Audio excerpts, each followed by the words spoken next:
Let me tell you something you already know. The world ain't all sunshine and rainbows. It's a very mean and nasty place, and I don't care how tough you are, it will beat you to your knees and keep you there permanently if you let it. You, me, or nobody is gonna hit as hard as life. But it ain't about how hard you hit. It's about how hard you can get hit and keep moving forward. How much you can take and keep moving forward. That's how winning is done. When the moon hits your eye like a big pizza pie, that's amore. When the world seems to shine like you've had too much wine, that's amore.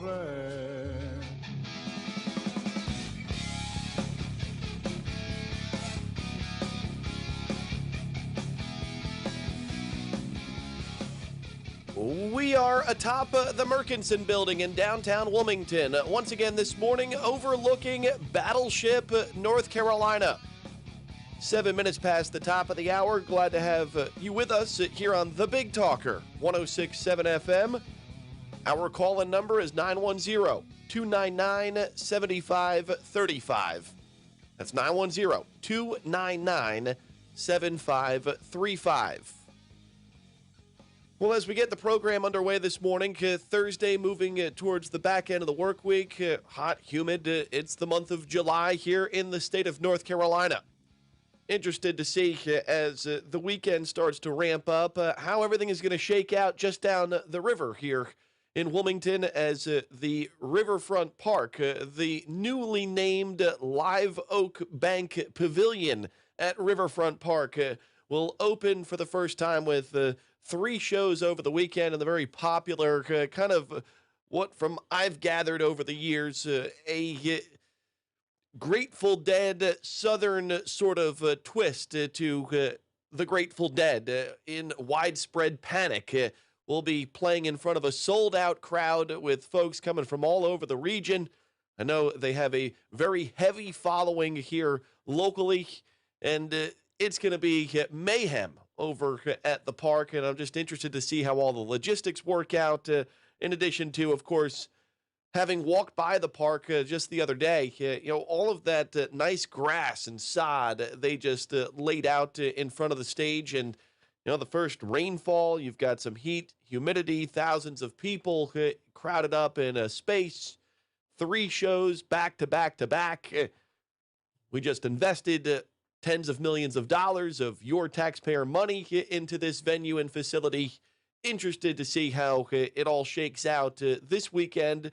And there are a few shows down the pipeline in the next several months that may pique my interest. So I may go over to the Live Nation ticket venue and website to pay my $50 in fees, in addition to, of course, getting my entrance to the show. So very intrigued by this endeavor finally launching tomorrow, Saturday, and then again on Sunday. We do have some follow-up thoughts here this morning on what we saw at the school board meeting the other night. I actually spoke with Jonathan Uzdaki, who is running for the Wilmington City Council. And why did I do that? Well, yesterday, I had a number of people that I know, colleagues, acquaintances, friends, who were actually at the school board meeting on Tuesday night when all hell broke loose. Of course, we thank Nelson Bollier, one of the New Hanover school board members, who phoned in yesterday to share some of his thoughts as far as what he'd witnessed and allowed it to marinate overnight, and then shared some of his viewpoints and opinions on how it got out of control so quickly. And then some video started to surface, not from, of course, the New Hanover County School website, which broadcasts every school board meeting at nhcs.net, but some people in the crowd, of course. They had their smartphones and they were up, and I'm watching video as it pans across the room, and it really was extremely chaotic. And what I couldn't really put together was the fact that Nelson had said that multiple sides of the conversation were being rude and loud and talking over one another, and I didn't necessarily see that. Now, were their passions running high? where there are a lot of applause and cheers and some sneers based on what some of the members of the public were saying during the public comment section. Sure, when there are people at the tune of almost 200 inside of a room and passions are running high, you're going to get that sort of stuff, the boos, cheers, and sneers. But what I did notice from the minute or so video that one woman took and posted on social media was that there are some actors in all of this that continue to show up when there's unrest, meaning civil unrest, in these various board meetings, city council discussions, and they're the same players over and over and over again, doing the same thing over and over and over again. And you have to ask yourself, why hasn't some of our elected officials, why haven't some of our elected officials taken more of a leadership role?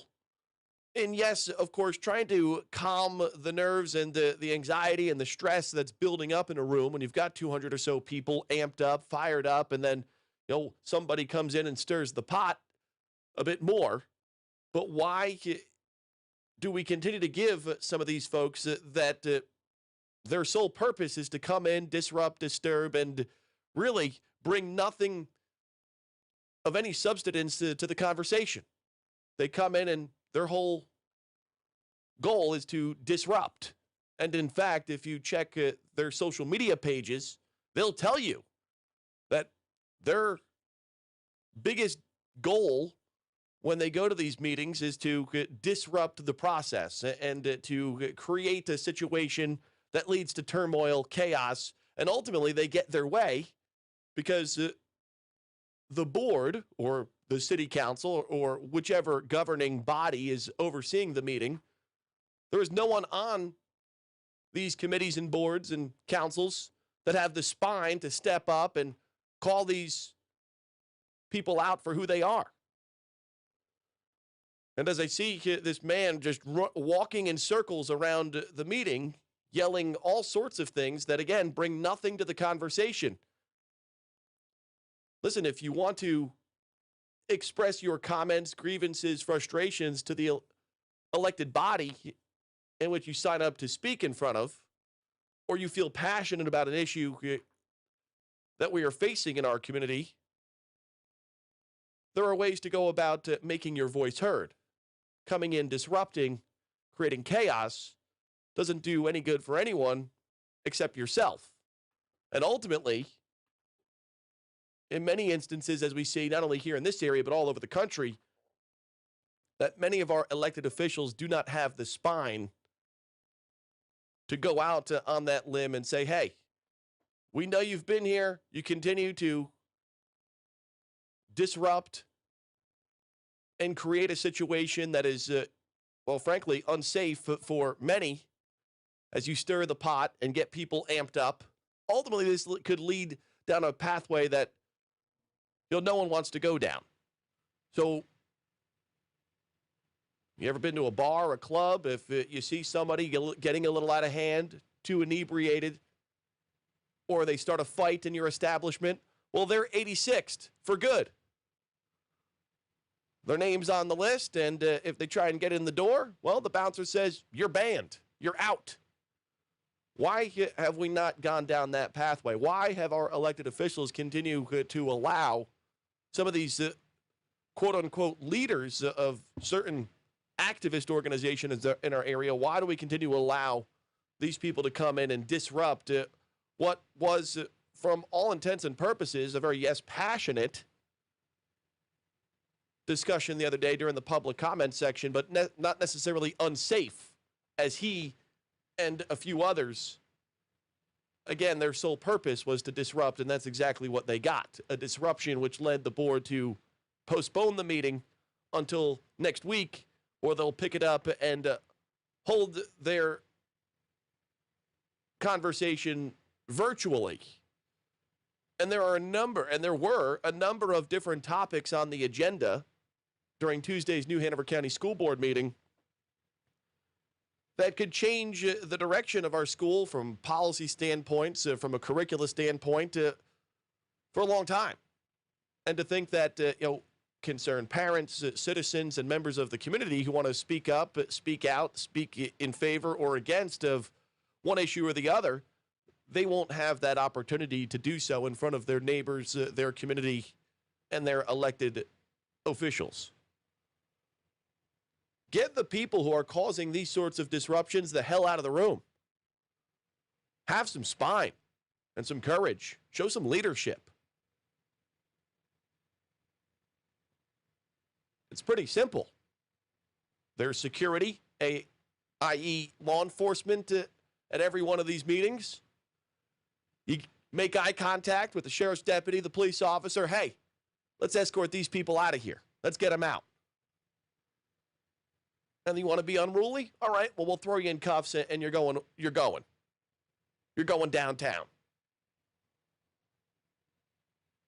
The issue there, as we saw during this video that we had posted on our Facebook page at Big Talker FM 1067 FM, as the disruptor and some of his cronies were creating chaos in the school board meeting, I noticed that there was an absence of law enforcement. And I saw Jonathan kind of get in the mix. And based on what he said, after a few minutes and a few hours during this meeting, well, he noticed that there was not a presence of law enforcement in the building. And when things got to a point where it was complete chaos, he was kind of looking around and waiting for some law enforcement to get in the way of those that are speaking out of turn and creating a very hostile situation. So you have to ask yourself, well, are the law enforcement officers getting orders maybe from upper levels to keep their nose out of this sort of stuff for one reason or the other? I think it's a legitimate question that we have to ask ourselves and those who are in leadership positions within some of our law enforcement agencies that are sworn to protect and serve our community. Some concerned parents here in New Hanover County have a petition going around at change.org surrounding the New Hanover County School Board meeting being canceled without the call to the audience portion of the meeting being able to be completed due to the disrespectful people within the audience. So New Hanover County parents and community members are putting together a petition because they believe they deserve a voice in their children's academic growth. I'll go down the list in just a bit as far as some of the things that they would like the school board to address or some of the concerns they have and what they would like to have done about it based on this petition that we saw pop up on our Facebook page yesterday. Speaking of education, well, apparently the Board of Trustees and those of the upper echelons within the University of North Carolina at Chapel Hill, well, they're still all sorts of twisted because of the recent decision by the investigative journalist and the Pulitzer Prize winner Nikole Hannah-Jones and her decision to turn down the lucrative job offer that Chapel Hill had put in front of her. In fact, they have called an emergency meeting amid fears that Nikole Hannah-Jones and the controversy surrounding the creator of, the distorted 1619 project, frankly, that this could result in the ouster of the chancellor up in Chapel Hill. I found an interesting thread on social media the other day from a WRAL reporter following the decision by Nikole Hannah-Jones, which of course has been a spectacle from the beginning, a made-for-TV event, needed to go on CBS This Morning to tell the American people why she turned down a six-figure salary with tenure at her alma mater, because a few, of course, people and big donors had some questions about her work. She claims, of course, that just solidifying her beliefs that, there are just a bunch of crazy white supremacists around. By the way, UNC Chapel Hill, not necessarily, a bastion for conservative belief, So you lob these talking points of white supremacy. Well, you look at UNC Chapel Hill, run by a bunch of progressive leftists. So UNC and their board of trustees have called an emergency meeting for today that could lead to the chancellor's exiting off of campus. Hey, remember 10 days ago when Democrats, maybe now 11 days ago, July 4th, leading up into the July 4th holiday, remember 11 days ago when Democrats and White House Press Secretary Jen Psaki tried to convince us that the Biden economy was lowering prices during July 4th? They sent out some clown show video telling us that you could save a whole 16 cents off of your 4th of July cookout. Well, there's no escaping it, folks. Prices are rising across the board, including all the essentials: food, clothing, and shelter. American home prices are up 20% over the past year. Prices of food are up more than 4% in June alone over the past year. Apparel prices rose nearly 5% over the same time period. Why is that?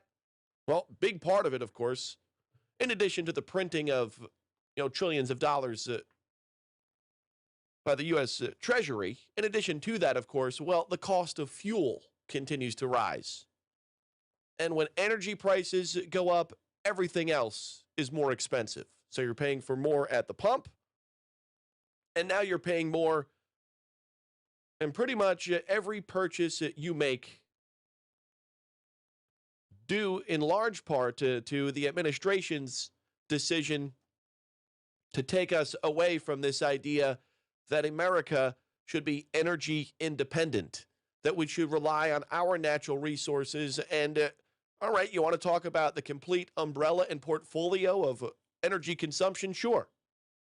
But to think, again, that we are going to move towards a state where we completely eliminate fossil fuels and hamper the ability to produce natural gas in our country, and we think that's going to be better off for the American people, it's a clown show. 5 clowns on the bozo meter for anyone that thinks along those lines of thought. A clown show. And who do those decisions impact the most? Well, of course, we know that those decisions, which leads to higher energy prices and ultimately higher prices across the spectrum of consumer goods, from clothes, food, shelter, fuel, that those prices cripple the lower and middle class of our society. The elites, they're going to elite and be fine no matter what happens. And then somehow, some way, they've convinced a good portion of the middle and lower class that these sorts of decisions are in their best interests. You can't make it up, folks. We're 24 minutes past the hour. State Senate Leader Phil Berger spoke yesterday morning on the new social studies standards, critical race theory. He shared some thoughts yesterday and has proposed some legislation up at the North Carolina General Assembly. Don't know how far this will go. But he says he will fight with everything he has in opposition to the implementation of critical race theory in our public schools. And that does not mean, because, of course, the words get twisted and turned, as they have on social media and elsewhere, as this whole debate has become, a national issue, that those on the right and those who may have questions about critical race theory as we do, that somehow, some way, by expressing criticisms and questions on a very complicated and relatively still unknown theory, because it changes with the wind, that somehow, some way, we don't want to teach our history. We want to prevent kids from learning about, some of the eyesores of our country's history.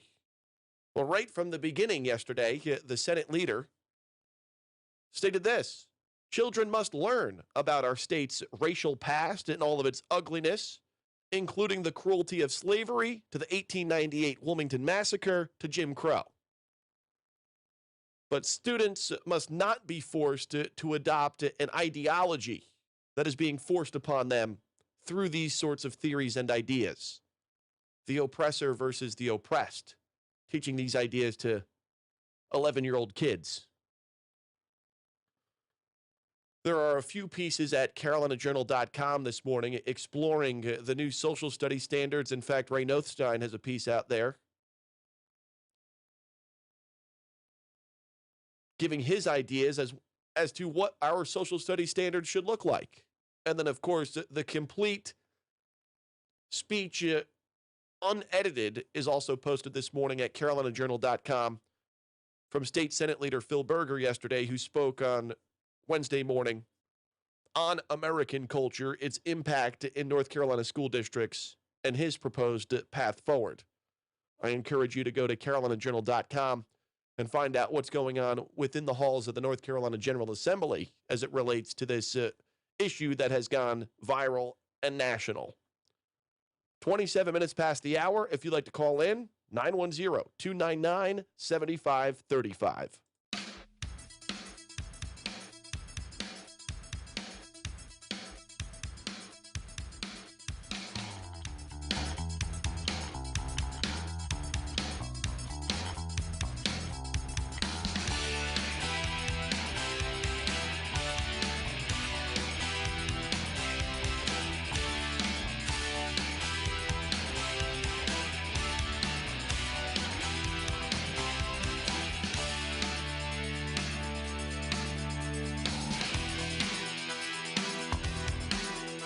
We interrupt to bring you this horrible news. Experts say we'll see larger numbers and different breeds of mosquitoes to wreak havoc on your backyard, making this year one of the worst. Anopheles and Culex variety mosquito.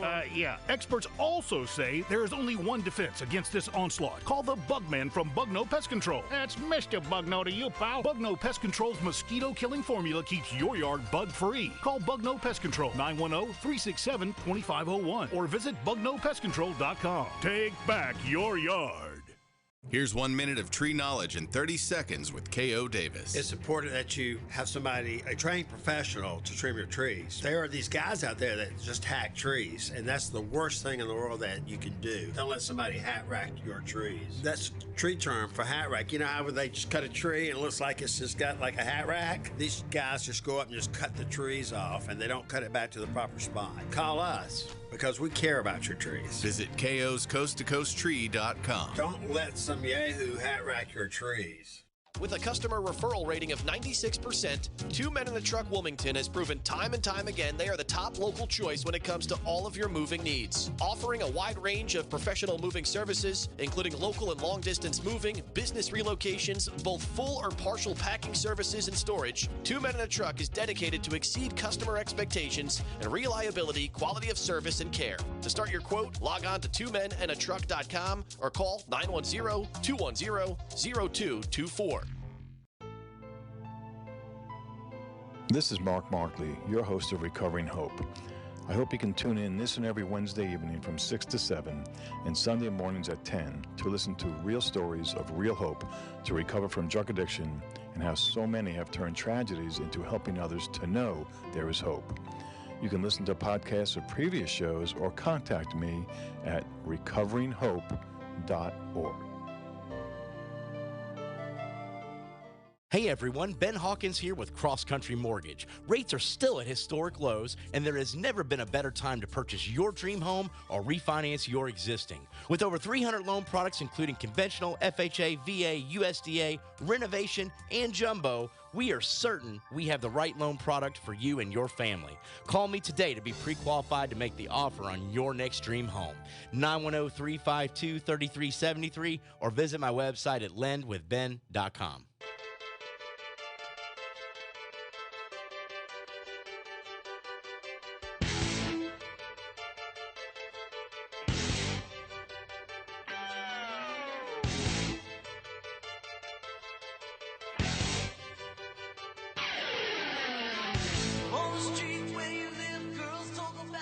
All right, we've hit the bottom of the hour news break. Coming up in 1 hour from now, for the second time in a couple of weeks, we will welcome a guy by the name of Kenny Shoe to the program. In fact, in looking through his social media this morning, I realized that, we had booked Kenny a few days ago, and, he was all over the Fox News channel yesterday promoting his book. It's amazing how, we are so ahead of the curve when it comes to some of the issues that all of a sudden garner national attention. And we're like, yeah, we've been talking about this for weeks, months. In the case of, the construction industry and the rise in consumer goods, lumber, hell, we were talking about that last June. And then, May of this year, all of a sudden, everyone is focused on labor prices and, how goods and the price of products and services are skyrocketing in that industry and many others, as we just highlighted this morning. Inflation continues to rise at rates that we haven't seen since, the Great Recession, 12, 13 years ago. Kenny Shoe is author of the new book, An Inconvenient Minority. He's also president of the organization known as Color Us United, which advocates for a colorblind society, which, of course, stands in the way of everything and anything related to what certain people are trying to teach our kids within our public education system. Something that we've been pushing for the better part of 245 years. To get over this idea that, that you are set in our society here because of what you look like and where you come from. Despite the millions of stories in this nation, unlike many others around the world, that showcase the fact that it doesn't necessarily matter, that you're not predestined because of what you look like and where you come from. That in this country with a little education, literally little organized education, talking about reading, writing, and math, up through the high school level. And that could change your family tree forever. And there are millions of stories to back up that statement. Yet somehow, some way, they want us to believe that we need to move towards a society where we look at everything through the lens of color and race. Well, Kenny is the president of Color Us United, which advocates for a colorblind society. Obviously, you can tell by his name what sort of culture he comes from. And he says, in this whole spectrum that we're discussing here today, black versus white, well, where do the Asians line up in all of this? Or how about the Latinos? Or any other race? How do we go down this complicated road with these different theories and ideas when it's not one size fits all? And all of a sudden, of course, when you bring up these very valid points, it's, let's steer and, distract and turn the conversation elsewhere. Similarly to what we saw in the state of Texas this week. Instead of lawmakers elected to, push for what they believe is right and to represent their constituency, instead of showing up to the fight, they backed down and they fled on a private jet to Washington, D.C., made for TV.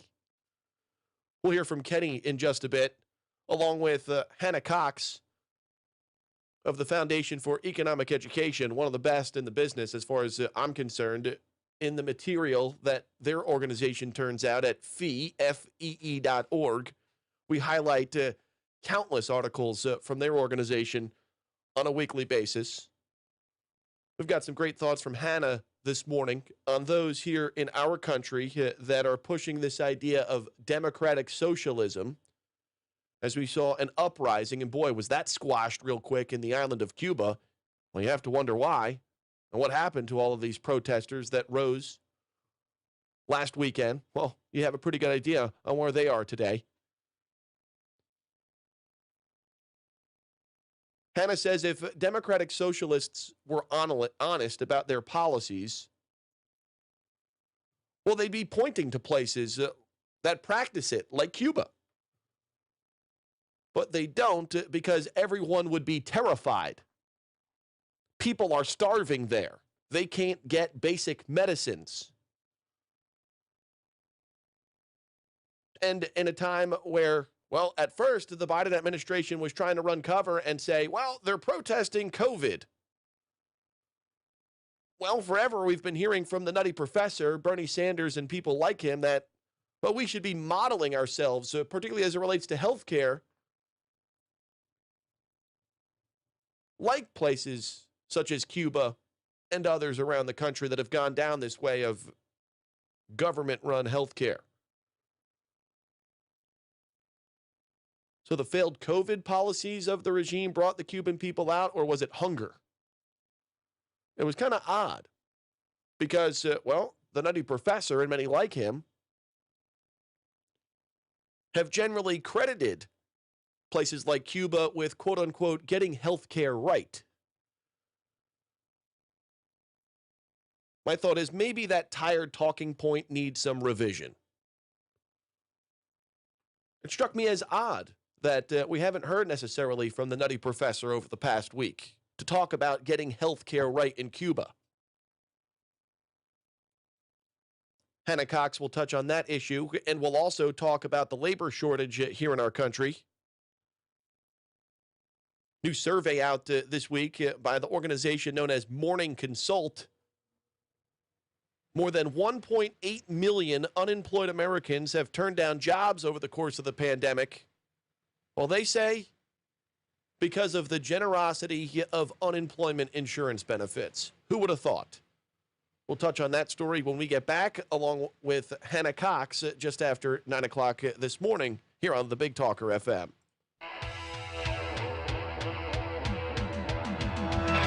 Try to be best, cause you're only a man, and a man's got to learn to take it.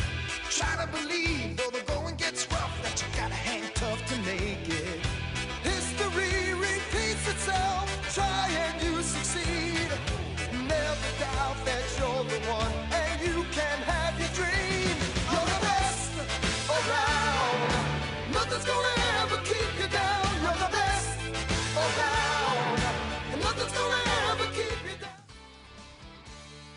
Hello, I'm Donna Gregory with WWAY News. A new name and sign unveiled for Wilmington's newest concert venue, now officially known as Live Oak Bank Pavilion at Riverfront Park. Live Oak Bank CEO Chip Mahan took part in a dedication ceremony along with several members of Wilmington City Council and Wilmington Mayor Bill Saffo. The city's contract with Live Oak Bank lasts for the next 10 years.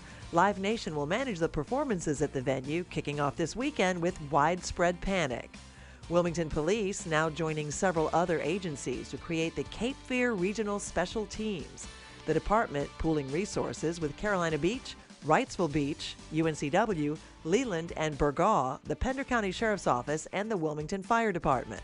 The new partnership will share equipment and training facilities and use specially trained personnel during times of need, including crisis negotiation, SWAT, and bomb squad responses.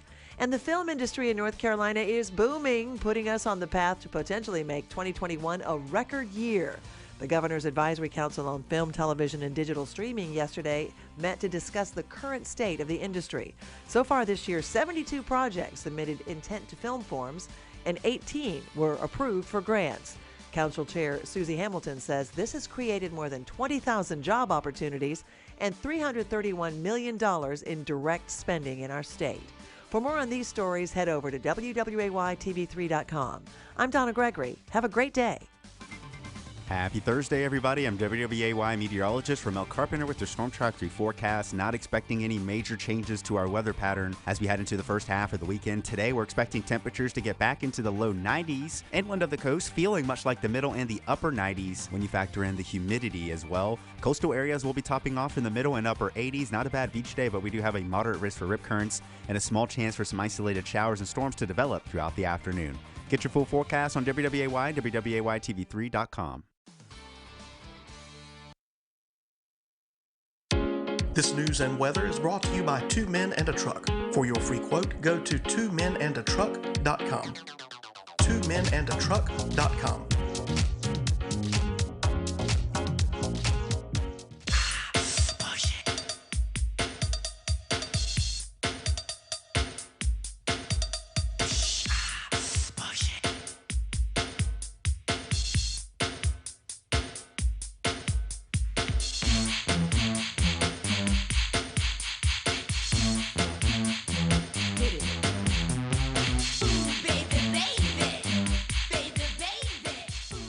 So last night I produced our weeknight talk show, which airs on Wednesdays. Our friend Mark Markley navigates the complicated world of substance abuse every Wednesday on our program, on our station from 6 to 7 p.m. Of course, we received some really tragic news yesterday when a report surfaced surrounding the number of overdose drug deaths in the country during the year of COVID. The BS COVID-19 Chinese Communist virus, 90,000 overdose deaths last year. Who would have thought reckless government shutdown of society would lead to anxiety, depression, overdose deaths, a rise in suicide, a year of lost learning for our kids? Who would have thought any of that could potentially and possibly take place when you tell people that they are non-essential for the better part of the last year? For those trying to get on the straight and narrow as far as substance abuse goes and clean themselves up, well, you tell them, hey, stay home. Instead of going to the meeting or going to the places where you need to place your head on someone else's shoulder to get the positive reinforcement that you need at the time as you're struggling with this, that, and the other, yeah, just stay home for the safety of others, right? We'll see how that worked out. And it's amazing to me, within even that realm, to hear, of course, we have our unapologetic opinions on our program, and you know the syndicated shows that follow us day in and day out, and we know many people disagree with our viewpoints, and that's fine. In fact, we encourage folks. We wish they responded to us, as they typically ignore us when we inquire as to an issue of the day, and would you like to have an honest conversation and debate. They seem just to, lose our contact information as we send these different messages out on a near daily basis. It's extremely sad that we've reached a point where I caught wind yesterday during a conversation with, I don't know who Mark had on as far as his guests, what their political ideology is. Politics is not meant to dominate and consume your life 24/7. Should you be involved, informed? Of course. You should be a part of the political discourse. But at the end of the day, we weigh the issues because at some point in our country, there was a belief that there were some fundamentals that we could all agree on. And that, of course, has been thrown out the window thanks to, Marxist organizations like Black Lives Matter and many of our elected officials who have gone down this pathway of being woke. I don't even know what that means. There was a time in our country where we had a fundamental belief that our way of life, this idea that our rights were given to us not by man and government, but by a higher being, and that every person, as we strive to live in a colorblind society, to provide equal opportunities. Again, that doesn't mean that everything has been peaches and cream. Of course not.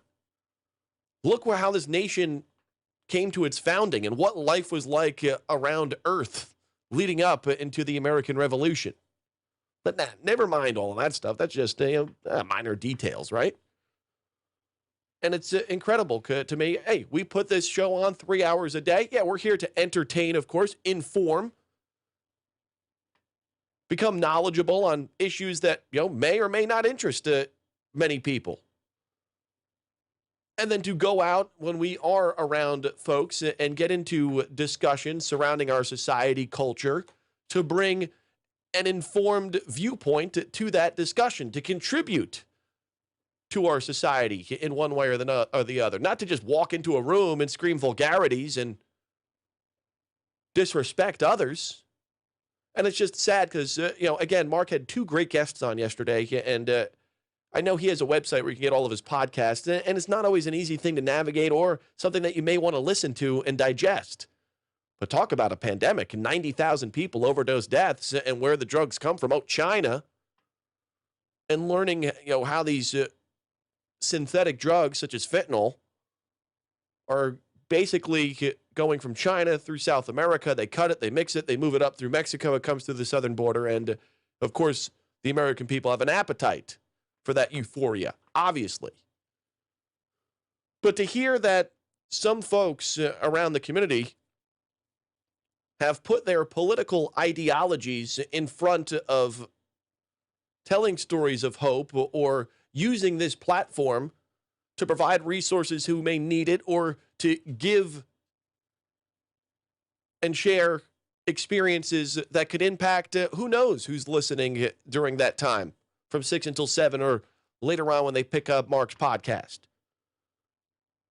For Mark to tell me that some folks in our community don't want to join or be a part of the conversation on Wednesdays, not during my show or the Sean Hannity show, but during his program where the sole focus is substance abuse and how we can get resources and help try and make a dent in this issue facing our society and right here in our backyard, how people have turned him away when he's asked them to come on the show or help support what he's trying to do. We don't want necessarily jump on a conservative-leaning talk radio station. We may get a bad vibe from others within our circles. And they tell incredible stories each week from Wednesday from 6 to 7 on Recovering Hope.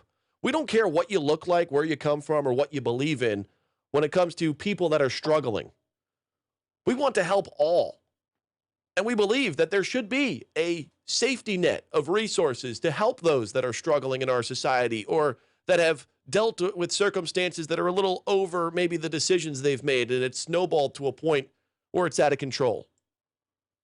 It's incredibly sad that it seems as if one side, and I'm not saying that everyone on the right or wherever, I'm speaking from at least a personal perspective, that it's incredibly sad that you would label and judge because of our opinions on the issues of the day, the politics, and we can't put that aside for an hour to come in and unite to try and help.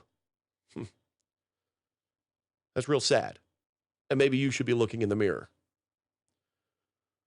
More than 1.8 million unemployed Americans have turned down jobs over the course of the pandemic.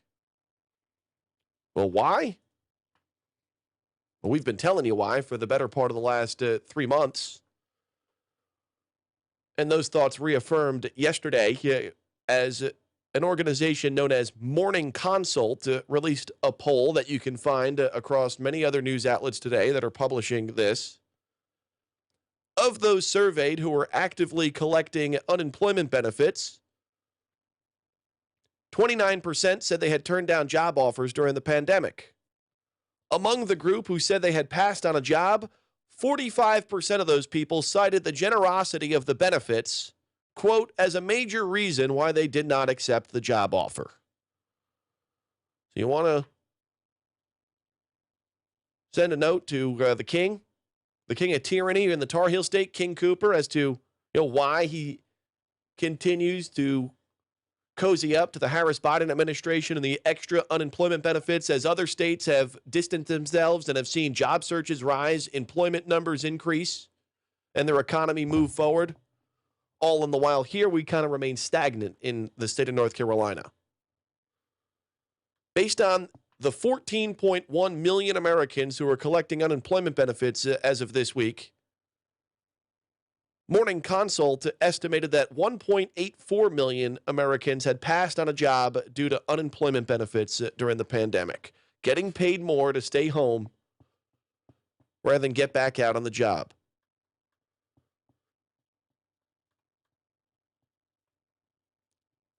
As we move up to the top of the hour, we'll take a quick timeout. When we get back, as I mentioned, fallout continues from the school board meeting back on Tuesday. And in some follow-up thoughts in the early part of this hour, where's the spine when it comes to our elected officials? How many times does someone have to come in, the same person, after posting on social media that their sole purpose of going to the meeting is to disrupt the thing and tear the whole effing thing down, as one guy who then, seen in the video that we have posted on the Big Talker Facebook page, he says, I'm going to effing blow the thing up on Facebook, the school board meeting, and then he goes and does it, and then he's able to come back and do it time and time again, along with his cronies. and they're supposedly leaders of certain civic and activist organizations in our area. Well, some parents are speaking up and speaking out here in New Hanover County. They started a petition, and I'll encourage you to go to change.org after the break to sign the petition, and we'll go through what's included in it when we get back here on the Big Talker FM. Welcome back, my friends, to the show that never ends. We're so glad you could attend. Come inside, come inside. There behind the glass stands a real blade of grass. Be careful as you pass. Move along, move along. Come inside, the show's about to start. Guaranteed to blow your head apart. I'm State Farm Agent Rob Renz, and I want to help you get to a better state. We are one of the fastest growing and most reviewed insurance agencies in Wilmington. That's because our customers love the personalized attention that we give to you. Let us help you get to a better state by visiting our website at ilminsurance.com. That's ilminsurance.com. Like a good neighbor, State Farm is there. Hey, get your home summer ready with custom window treatments from Blinds.com. Now get a high-end look without high-end prices on their most popular outdoor shades. You can transform your backyard into a shady weekend oasis and light filtering shades that help block UV rays without obstructing your view. Plus, right now, Blinds.com is offering up to 35% off everything. Blinds.com, they make ordering custom window treatments online easy. Now go to Blinds.com to shop up to 35% off everything. Rules and restrictions may apply. Looking for a way to pay for that new home improvement you've been waiting for? Ready to consolidate credit card debt at a lower interest rate? Figure offers multiple loan options that can help you improve your finances. From mortgage refinances to home equity lines and personal loans, Figure can help you find the loan that's right for you. Figure takes all the stress and hassle out of the process. Apply 100% online at Figure.com and see your new rate in a few clicks. Figure out your finances at Figure.com. Figure Lending LLC. Equal Opportunity Lender. NMLS 1717824. Terms and conditions apply. Hi, this is Justin Humphreys from the Humphreys Law Firm on Eastwood Road. The Humphreys Law Firm is located in Lumina Station, Wilmington, North Carolina, practices civil litigation, intellectual property, commercial, and residential real estate. Please give us a call at 910-332-0721 or visit us on our website, which is www.humphreysfirm.law. You can also listen to me every Thursday from 6 to 7 p.m. on the Big Talker 106.7 FM. I'm a medical assistant. I'm the first person you see at the doctor's office. I love what I do. I never have the same day twice, and my job is stable, flexible, and important. And I have options. Medical assistants are in demand. I can work in a variety of healthcare settings, including specialty physicians' offices, hospitals, and in any healthcare facility. I'm a role model for my kids and a trusted healthcare professional at work. I got my start at CFCC, and you can too. Visit cfcc.edu/medical assisting and get started today.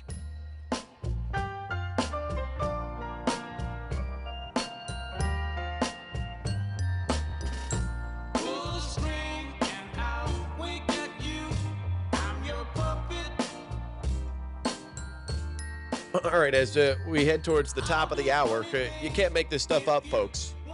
Some of the major news agencies in the country now telling us that the protests in Cuba are going to lead to the risk of COVID transmission. Huh. Where the hell were those stories a year ago when thousands of people were in the streets burning down buildings and throwing Molotov cocktails through the storefronts of innocent business owners who were shuttered because of the reckless government shutdown over our society? Amazing. It's like they put the memory sensor in front of us, they wave it in front of our eyes and think that we don't remember some of the things they report on like a day ago or 6 months ago. Okay to protest in the streets of America at the height of COVID because, well, it's for a good cause, social justice. But, the Cubans are hungry, starving, have no medicine, food. And watch yourself, Cuban people, you might get COVID. In light of the school board meeting earlier this week being canceled, as folks spoke, 15, 20 or so folks had given their public comment. There were another 30 lined up to do so. based on the mob and, just a couple of folks who, again, their whole intent and purpose to go there was to disrupt the whole thing. Well, they got what they wanted. Well, some New Hanover County parents and community members are putting together a petition because they believe parents deserve a voice in their child's academic growth. As part of the petition, they ask you to sign at change.org. It's on our Facebook page. At this time, choice in masks should be made by individual families, not our governor or school board. This is a hindrance to children, especially our younger, highly impressionable children. Cloth face masks are questionable anyway in efficacy, and in turn can be a high risk of self-contamination by the user. In addition, vaccines are widely available to those 12 and older. Parents should be responsible, as the petition writes, for vaccination and COVID tests. Should be the parent, not the school, deciding that their child needs one. Parents should be included in a phone call prior to their child being questioned by any law enforcement officer at school. Parents have the right to demand unbiased teaching and subject material and request that New Hanover County Schools develop a system to ensure staff is held accountable to that. That is especially important with the state social studies standards that have changed to require more inquiry-based learning lessons. Our district needs to develop age-appropriate topics of conversation, not just leave it up to teacher interpretation. Number 5, parents have the right to know when students will be surveyed in the classroom and potentially allow their child to opt out of surveys if they wish to do so. And number 6, parents should be able to see all social emotional learning content and lessons before teacher implementation and be allowed to opt out of this program implementation. They believe in order to maintain integrity of the school system's mission statement, we as a community need to feel confident when sending our most precious assets, our children, into a school in which we can wholeheartedly support the academic growth of our students. They encourage you to sign and share the petition prior to the interim meeting, which is coming up on the 20th of July. Of course, that is going to be all virtual because of the lunatics who still are on Facebook today. Let's look up this loony. We'll read directly from some of his comments leading up into the school board meeting the other day. I think we read it during the conversation we had with Nelson Bollier yesterday. As he took a picture with himself before going into the school board and, creating chaos. Popped my collar to pop, words that we can't use, about creating a culture of imprisonments in education.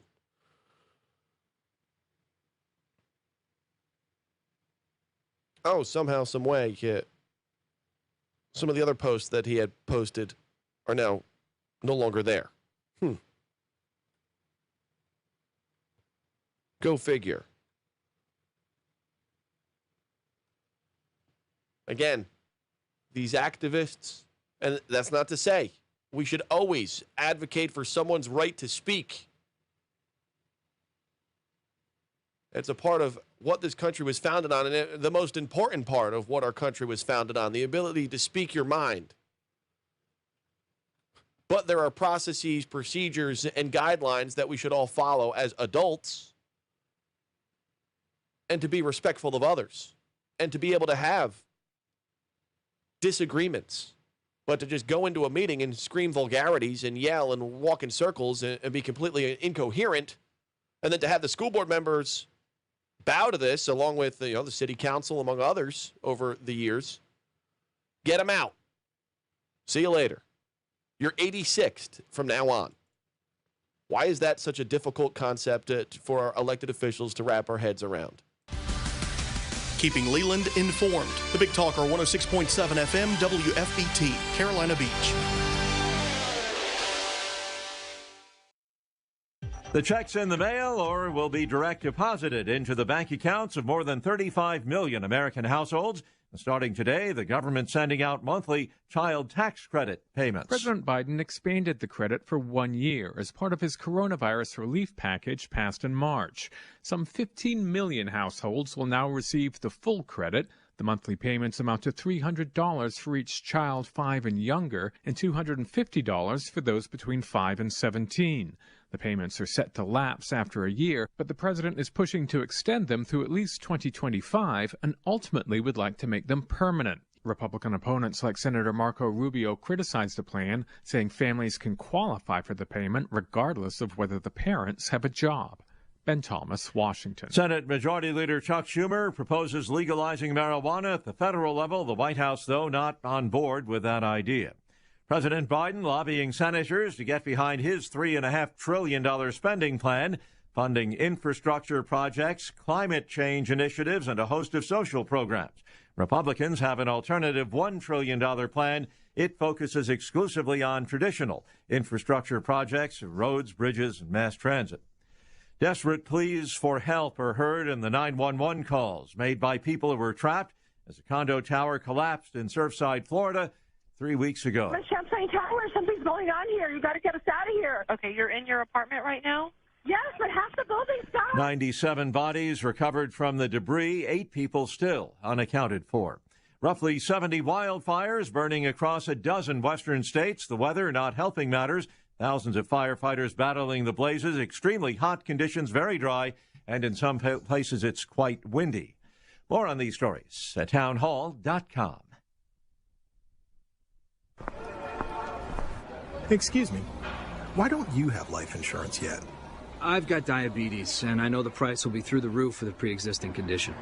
Well, actually, SelectQuote makes it easy to get very affordable life insurance, even if you have a health issue. I'm listening. You'll get quotes from some of the country's most trusted carriers. Even with your diabetes, you can get around $250,000 in insurance for as little as $1 a day. That would be amazing. What's it called again? SelectQuote. Just call or go to SelectQuote.com to get your free quote. Get the coverage you need at a price you can afford. Call 1-800-694-1010 or go to SelectQuote.com today. That's 1-800-694-1010 or SelectQuote.com. SelectQuote. We shop. You save. Get full details on example policy at SelectQuote.com/commercials. Monthly premiums vary based on health company and other factors. Not available in all states.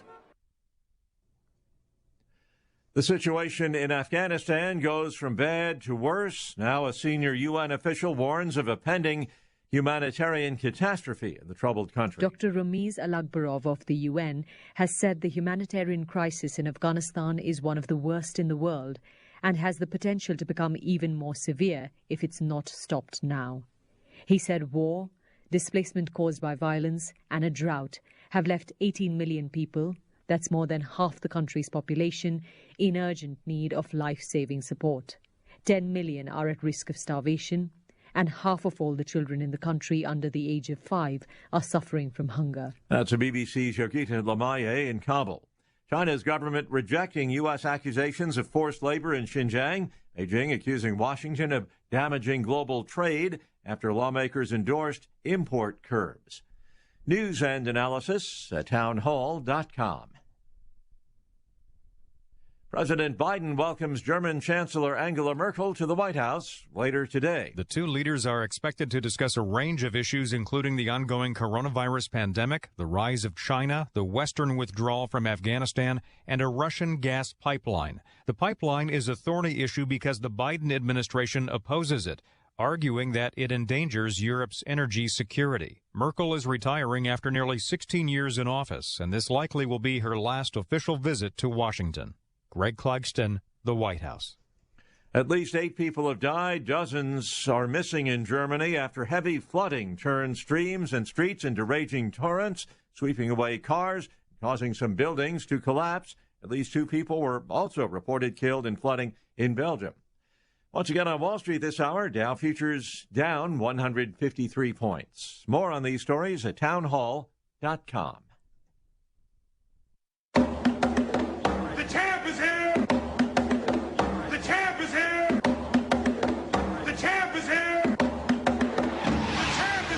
Let me tell you something you already know.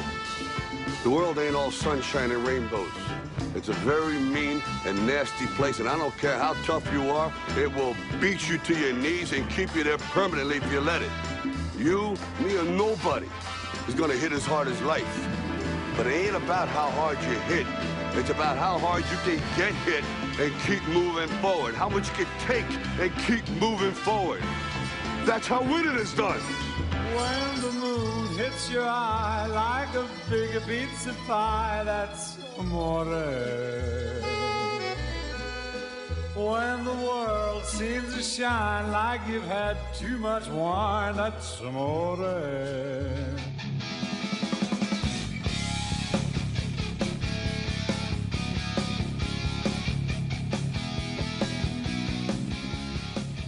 Folks, these shows basically write themselves these days with the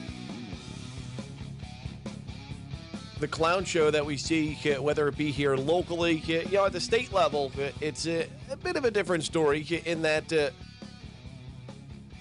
you got to give it to the North Carolina General Assembly over the past 11 years, taking our state from one of the highest taxed in the Southeast to leading the country year after year on all the different surveys and other sorts of polls when it comes to places to live, work, play, do business, expand your company, create opportunity. It's amazing that I guess it just dropped out of thin air, all these sorts of things that have turned North Carolina into a destination state. 910-299-7535 is our number if you'd like to chime into the conversation. I just got a note before we get to the caller. We talked about the opening of the Live Oak Bank Pavilion at Riverfront Park as they secure their title sponsor just a few days ahead of Panic coming into town. It's going to be a sold-out show.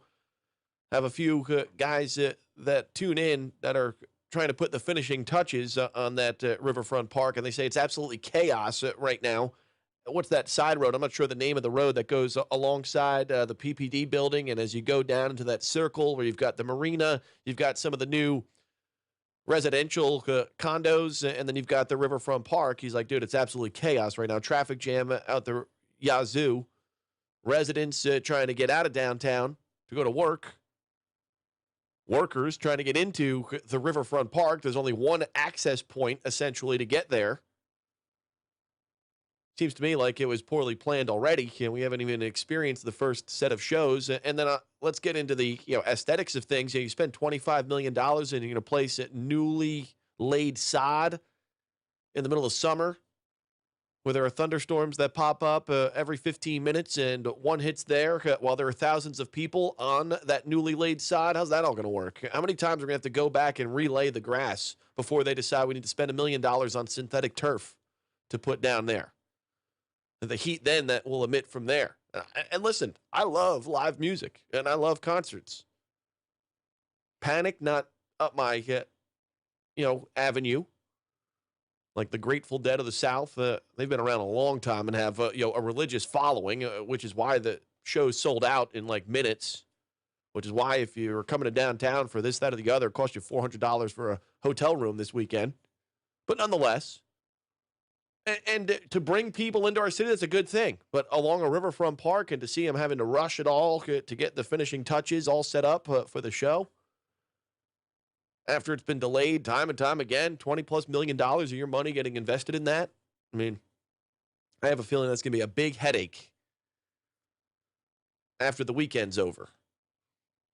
We see how that all plays out. 910-299-7535 is our number. Caller, you're with us. Good morning. Hey, Joe. Good morning. Good morning. With regard to the school board meeting that happened earlier this week. Yeah. So, I propose that what Judy Justice asked for when she went to when she was much publicized going to the Democrat Party meeting and asking for help, that she got her help. She got what she wanted. Is a vandal. He's I think he's a convicted felon. He probably has no children. He's currently under criminal charges, I think. I don't think the legal process for his previous criminal charges, and he's committed more criminal acts as a vandal activist while, awaiting charges of being a vandal activist. So I think Judy Justice got what she wanted. I think this was totally contrived. I think this was totally planned. And I think now the school board gets to go sit, behind closed doors with none of the citizens there who can freely speak their mind. And, they can turn your mic off when you're there, but, it's much easier just to cancel you through your internet connection over a live stream, So, that being said, I think that we need to file a lawsuit against the New Hanover County School Board. I think the lawsuit needs to force them to hold in-person meetings. The lawsuit needs to force them to provide security at those in-person meetings. When people become problematic at those meetings, they should have restraining orders filed against them that do not allow them to come back to those meetings or onto the property of the New Hanover County School Board again. And if they do, they're charged with criminal trespass. And I don't see why it's so difficult for our elected officials when, and I don't care which side of the aisle you line up on, you disrupt people, and even if you constantly interrupt while someone has the opportunity to speak, it should be up to those elected officials, just as it would a bouncer, a bartender, someone at any other private establishment. Hey, you're unruly, you're acting up, you're creating an uninhabitable situation for others. Take a hike, and as he said, take him downtown, take him to the jail for a little while, press some give him some charges, and make him feel that, and maybe they'll think next time before going and just creating chaos. The people we're talking about, there's only one group of protesters. And what happens is one side starts yelling, so the other side, one side starts yelling, and the other side feels like they're not getting heard, so they start yelling too. So everything descends into chaos, and that's exactly what they wanted. They wanted to disrupt the meeting and make sure the meeting couldn't take place. They got what they wanted. Judy Justice got what she wanted. She doesn't have to sit there in front of the citizens of the county and answer to them any longer, and she's got an excuse for not doing that. This was planned. This was contrived. And now, now we have nothing. We need to sue the school board. We need to force them to have in-person meetings. And I'm willing to be. You got my number, Joe. If I'm not a lawyer. If a lawyer, I'm willing to be a plaintiff. When Ms. Kramer asked me to speak at the school board meeting, I was in a transitional phase. I said, I really can't have my name in public right now because it could affect, employment issues in this woke culture that we're in right now. And I've moved past that, so I'm done. So it's time to go. The county is being run by a small mob of radicals. Most of them aren't even from here. Most of the people who were at these school board meetings who are protesting on the side of Mr. Joyner and Ms. Justice aren't even old enough to have children. Okay? I mean, and the people who are protesting who want good schools and safe schools and proper education for their children, they actually have children. So we need to fix this. The tail's wagging the dog.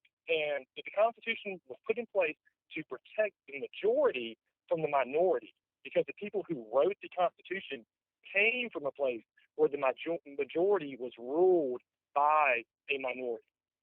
And right now, the minority is ruling us. And we're losing.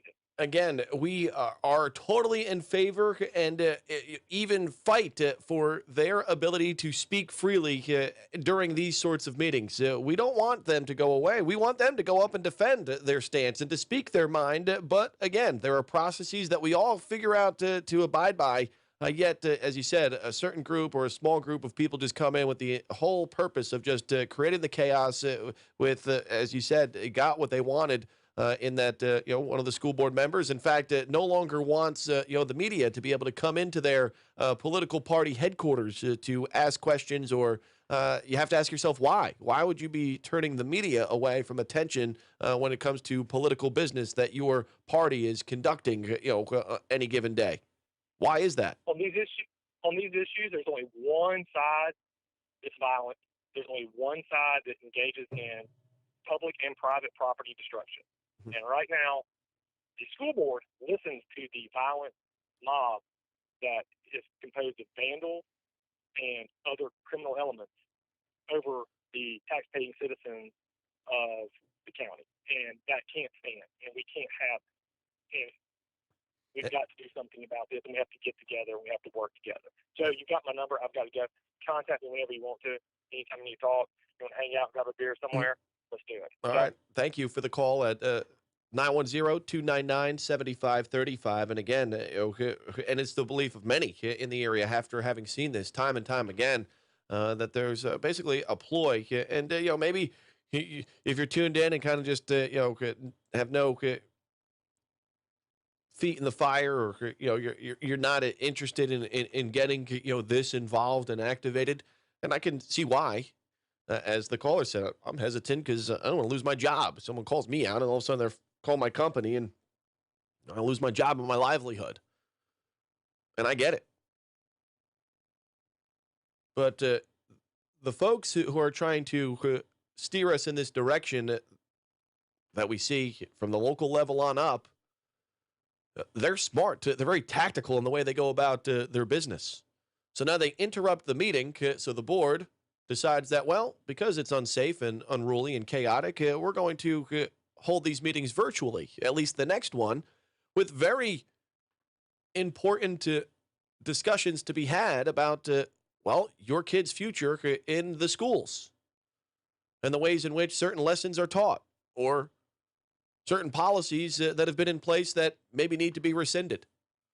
And now those meetings and discussions will be held virtually, so the folks out there that are passionate and do want to speak up and do want to be involved don't have the opportunity to do so because the bad apples were encouraged to go there and disrupt and create this situation, so then there's cover for the elected officials to go about their business in a way that you may not agree with. We're 18 minutes past the hour. We've got Kenny Shue coming up in just a bit, author of the book, An Inconvenient Minority. Man, he was making his rounds throughout the cable news networks yesterday, and I'm like, man, we got Kenny on tomorrow.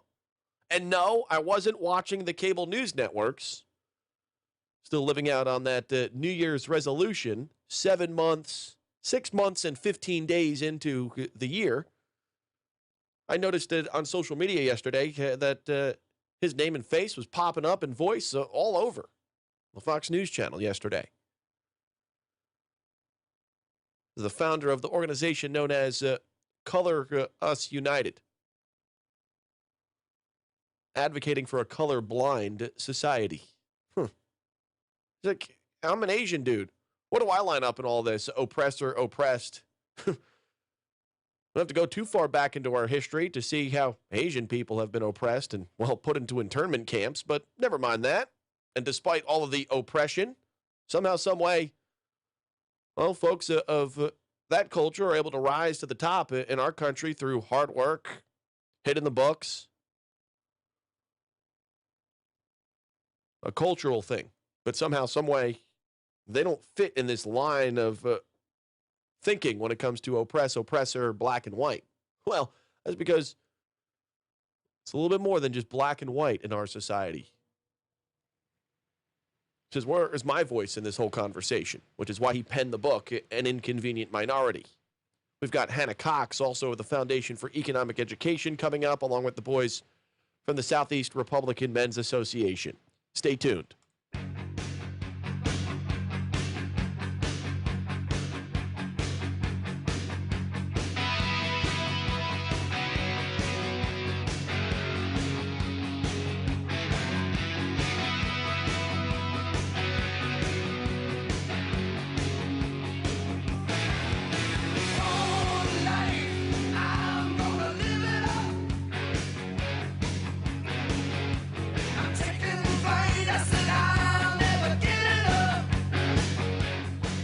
Attention patriots, listen in to hear President Trump explain why Ted Budd is the right choice for United States Senate. There's somebody that I think is very special, somebody that I've worked with, always been with me. This man's a great politician, but more importantly, he's somebody that loves the state of North Carolina. He loves the country. But this gentleman is going to be your next senator. He's going to be somebody that you're going to be so proud of. He will fight like hell. He will fight like nobody fights. And a lot of you don't know him that well, but you're going to know him?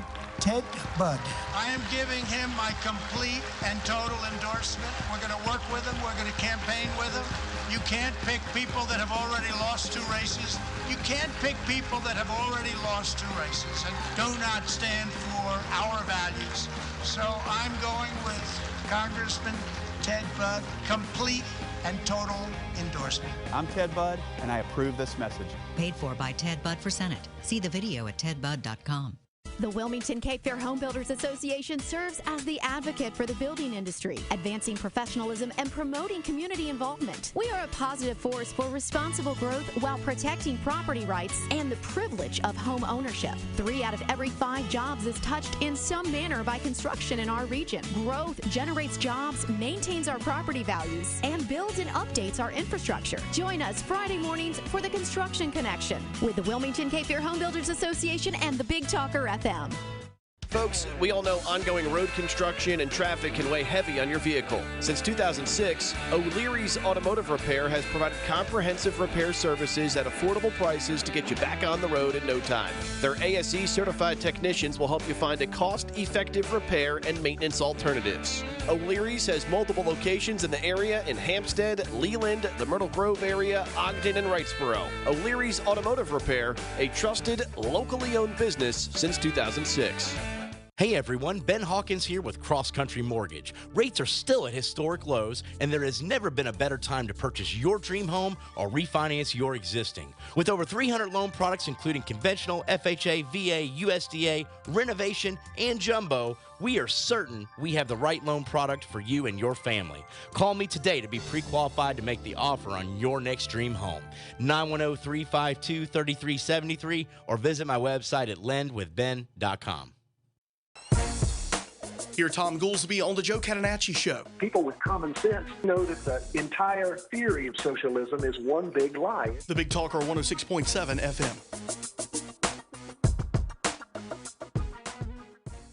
As Wilmington's leader in restorative and regenerative medicine, the Frank Institute specializes in health optimization. Simply put, we use in-depth evaluations and lab testing to determine the best treatments for each patient. So whether you're suffering from an unseen hormonal imbalance or a simple vitamin deficiency, the Frank Institute is ready to get you back to better living. Call us at 910-679-8534 or fill out our symptom survey online at frankinstitute.com. Because at the Frank Institute, you live, we help.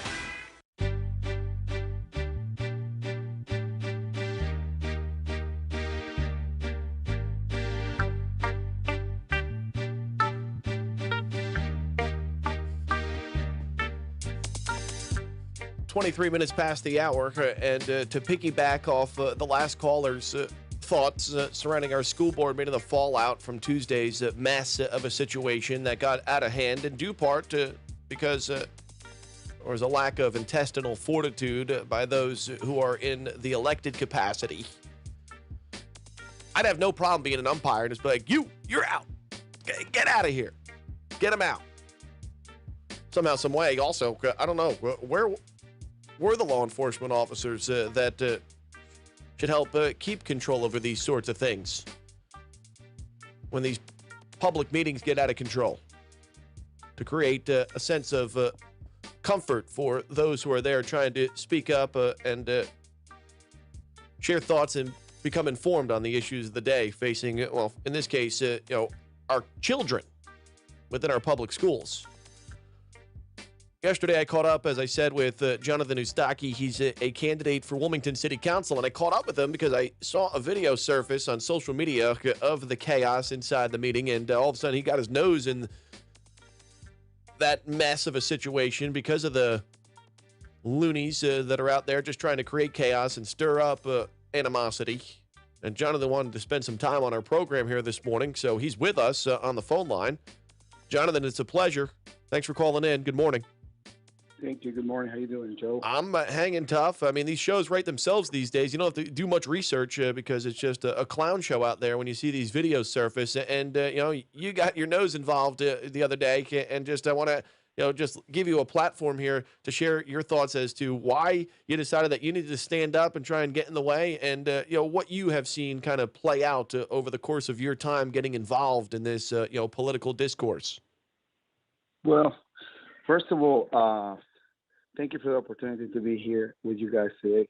Well, the thing that I went over there to speak was on behalf of, our community. I'm pretty sure a lot of parents are not happy with what's going on with the school. That's the reason I pulled my kids out of school, but now they're homeschooled. It's because you have this school system not teaching kids anything. They're trying to make, in reality, activists, Marxist activists. This is what the school system in the county and in the nation is trying to push. That's all they want. They want a bunch of Marxist activists. They're going to go vote one day for their communist president. Pretty much what I saw in Venezuela. This is what happened when you indoctrinate children and they become adults. And in that meeting, by the video, you see what's happening when you don't have the presence of adults in a meeting. It was a banana republic. It was chaos. I couldn't believe it. I was like, I told that that was a joke. It was a joke. It was a small group of people that I honestly believe they're working in conjunction with the School Board of Education to cancel those meetings. That's the way I feel. The leadership and the School Board of Education, they should all be fired and replaced with new people competent to actually do the job. That's the way I feel. Well, with that, Jonathan said, based on what you saw, and as you say, where you come from, you're in no way trying to silence people that you may be in opposition to. It's your feeling, yes, that there needs to be some order when we have these sorts of conversations that often get emotional and very heated, but there needs to be some order, not just complete chaos. Exactly. And the order comes from the elected officials. They should have got everything in place, but these people were making rules as they were going. They were pulling things. There were rules for one group of people, not for another group of people. I couldn't believe it. I couldn't believe it, how disorganized and incompetent those meetings were. I was in shock. For coming from a third world country, this is something that you see in Venezuela, that type of craziness. And here I am in the United States of America, showing up to a School Board of Education meeting, and the craziness, it was insane. It was like, once again, I couldn't believe it. It's like a small group of people, and the same people, I don't know if you remember, the ones that destroyed the Trump sign by the bridge. Remember that small group of people that got in trouble for? They're the same group of people that were there trying to bring chaos and anarchy into the meetings. That's what I saw. And I honestly believe that School Board of Education is working, not all of them, but there's some people there that are working in conjunction with these type of groups to completely cancel the meetings and not have the people showing up to these meetings so they can do all virtual meetings. So nobody can get involved and nobody has something to say about it. And they can get away with passing all this nonsense craziness with CRT, critical race theory. That is all it is, a division. That's all it is Marxist ideologies that destroy my native country of Venezuela. They are brought here to destroy this nation. That's all it is, division. They understand if we divided, we're going to all fall. If we stay united, we're going to stand. They understand very well. All these people understand very well. They don't care about equality. They don't care about race. These people don't care about any other stuff. They know it. We know it. But we need to keep doing what we're doing, engaging, showing up to this meeting. I want to make sure the population keeps showing up to this meeting. And another thing that I want to call our community to please stop making this silent support for law enforcement.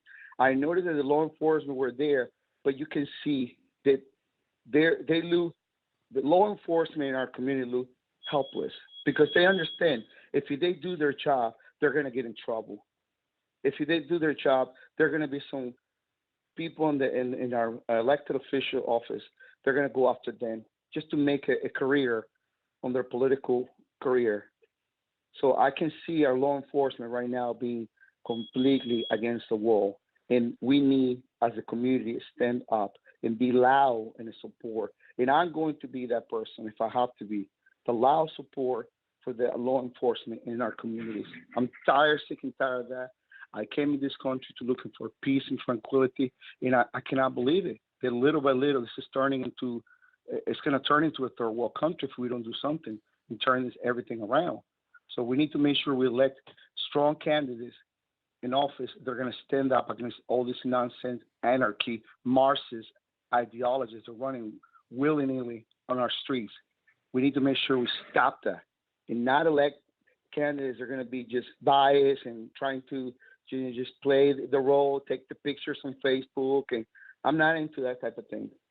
I'm going to do what I want to do because I want to serve my community. And I will donate my salary when I get elected to city council to show that I'm not doing that because I want to make a career out of that. I'm not a politician. I'm not trying to become one, but I do want to serve my communities. And I want to be a strong voice for the community, strong voice for law enforcement. And that's how I feel. Yeah, it's pretty crazy. As I've gotten a few comments while you have been sharing your thoughts, folks that are immigrants from other parts of the world, and to see the disgrace that our government is turning into, based on one comment I just got a moment ago from a Portuguese immigrant, American immigrant here in the country. To see this, is very eye-opening to a lot of people that came here, maybe fled here, or were given an opportunity to get here by their older generations, meaning their mother, their father, their grandparents, to see the stories and hear the stories from their older family members, and to see it kind of playing out. And many will say, well, we're never going to go down that pathway. It's this or that. It'll never get that bad. Give everyone kind of a warning on how these things end up when you give them an inch. Well, you give them an inch, you take the whole entire body. It is like what I see right now with the defund nonsense, defund the police movement. All it is, and I want people to understand, this is a way how they're going to nationalize our police. This is a way to bring anarchy. This is all tied in together. Marxist ideology be taught in school. Defunding the police is to bring a national police into the nation. This is how it's going to go. We're going to keep seeing more anarchy in meetings on the street. Crime is going to rise up. Police can't do their job because they're going to go after them if they try to do their job. And then they're going to come and say, in order to end this called racism, in all these things, in injustices, the people give more power to the problem we created. And then a lot of people from both sides of the aisle are going to come and say, well, we're not racist, so we're going to agree to that. And then the moment the police become nationalized, you see what they're trying to do with our elections. They want our elections to be nationalized. They want our police to be nationalized. Why? Because I'll tell you, we're one step to become a communist state. And I will do anything in my power to not allow that to happen. Hey, Jonathan, it's not going to happen if we all get engaged and involved in this. Jonathan, I got to go, but before I do, let me ask you, so during this meeting, as things started to stir up, and again, a lot of these same actors have been doing this sort of thing for the past year. They have charges pending for some of the vandalizing of the billboard, as you said. They go on Facebook and say, "Hey, I'm going to go interrupt this meeting, and I'm proud to do it." F everyone. They're saying it publicly. Yeah. And what is the DA? What is the DA doing? Why these people are not in jail for good? Why are they still out?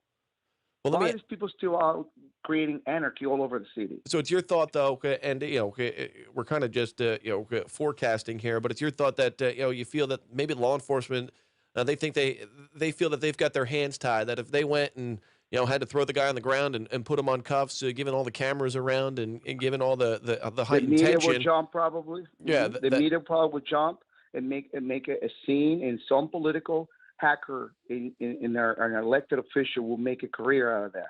And then everybody will come, and all these organizations will come and start rallying against the police. So I can feel the pain of the police force. I can feel that they want to do their job, but they can't do it unless the population start coming out publicly, loud, and supporting. That's the way it's going to happen. Jonathan, thanks for spending some time with us, man, and just sharing your experience at that chaotic school board meeting the other day. I mean, just what a wild situation, unbelievable. Just no leadership. I mean, they could have. They could have no leadership. Yeah, there's no leadership here. Jonathan, thanks, and you call me anytime. You know that. Thank you so much, Joe, for the opportunity. And we'll talk real soon. Jonathan told me yesterday, he said, man, I'm a small business owner. I've got 2-3 small businesses, getting off the ground or, trying to continue to run. What the hell I want to run for city council for? Well, he feels the need that, as he said, he laid out why just now and has before on this program and others like it. That's Jonathan Ustaki, who's running for Wilmington City Council this November. We're 24 minutes in front of the hour. When we get back, Kenny Shue going to join us. Kenny was all over the Fox News Channel yesterday. He's author of the book, An Inconvenient Minority, and also president of the organization known as Color Us United, which advocates for a colorblind society, something diabolically opposed to some of the curricula and thoughts of many in our country. Many of these people trying to push those sorts of thoughts on our children, despite the efforts of millions over the course of 100 years trying to get us away from that mindset. We'll talk with Kenny after the break. We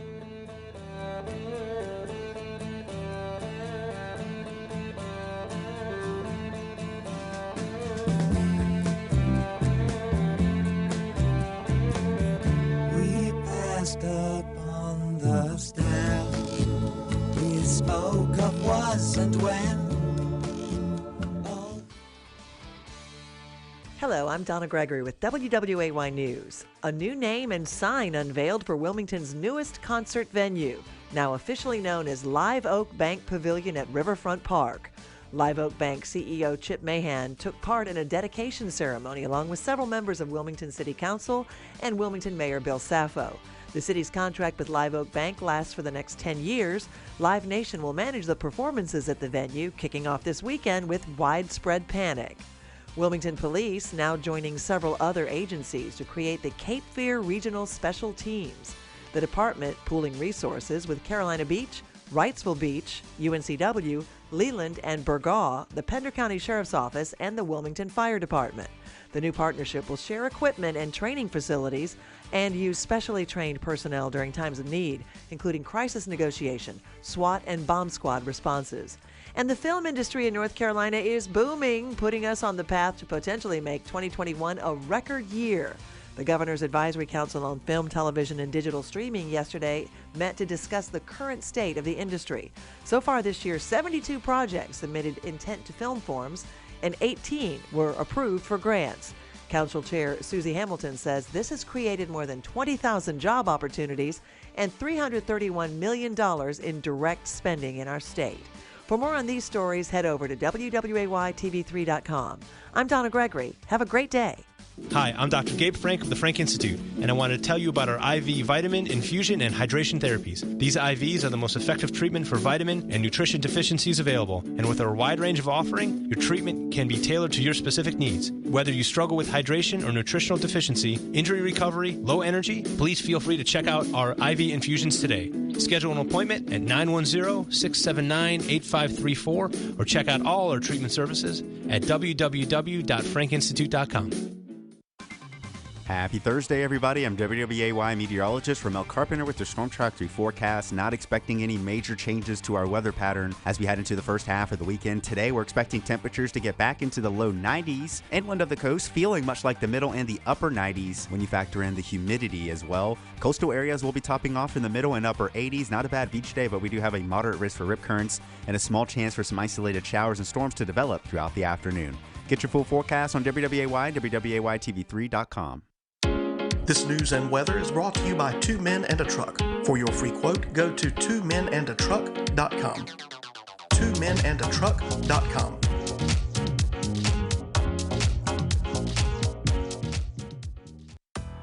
Government has become too big, too overtaxing, and is constantly over-regulating every aspect of your life. If you agree with that, tune into Consumer Choice Radio every Saturday at 10 a.m. here on the Big Talker 106.7 FM.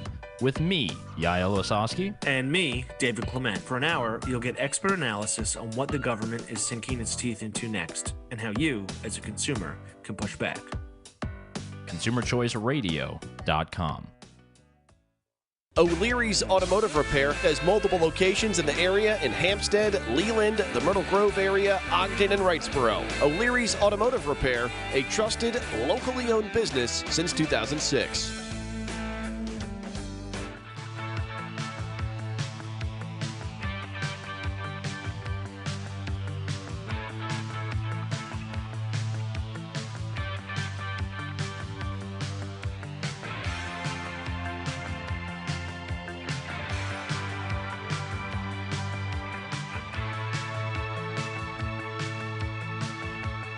Right, as we move into the second half of our show, of course, here until 10 o'clock each and every morning on the Big Talker 106.7 FM.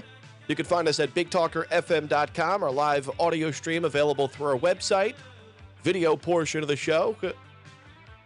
You can find us by subscribing to our YouTube channel. You can find us on social media. Facebook, Twitter provides video of our show each day at Big Talker 106.7 FM.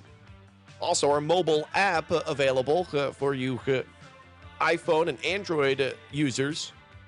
And if you've had the app installed in the past and you're having trouble accessing our audio, you may want to reinstall, or you might want to uninstall and reinstall, as we recently updated our applications.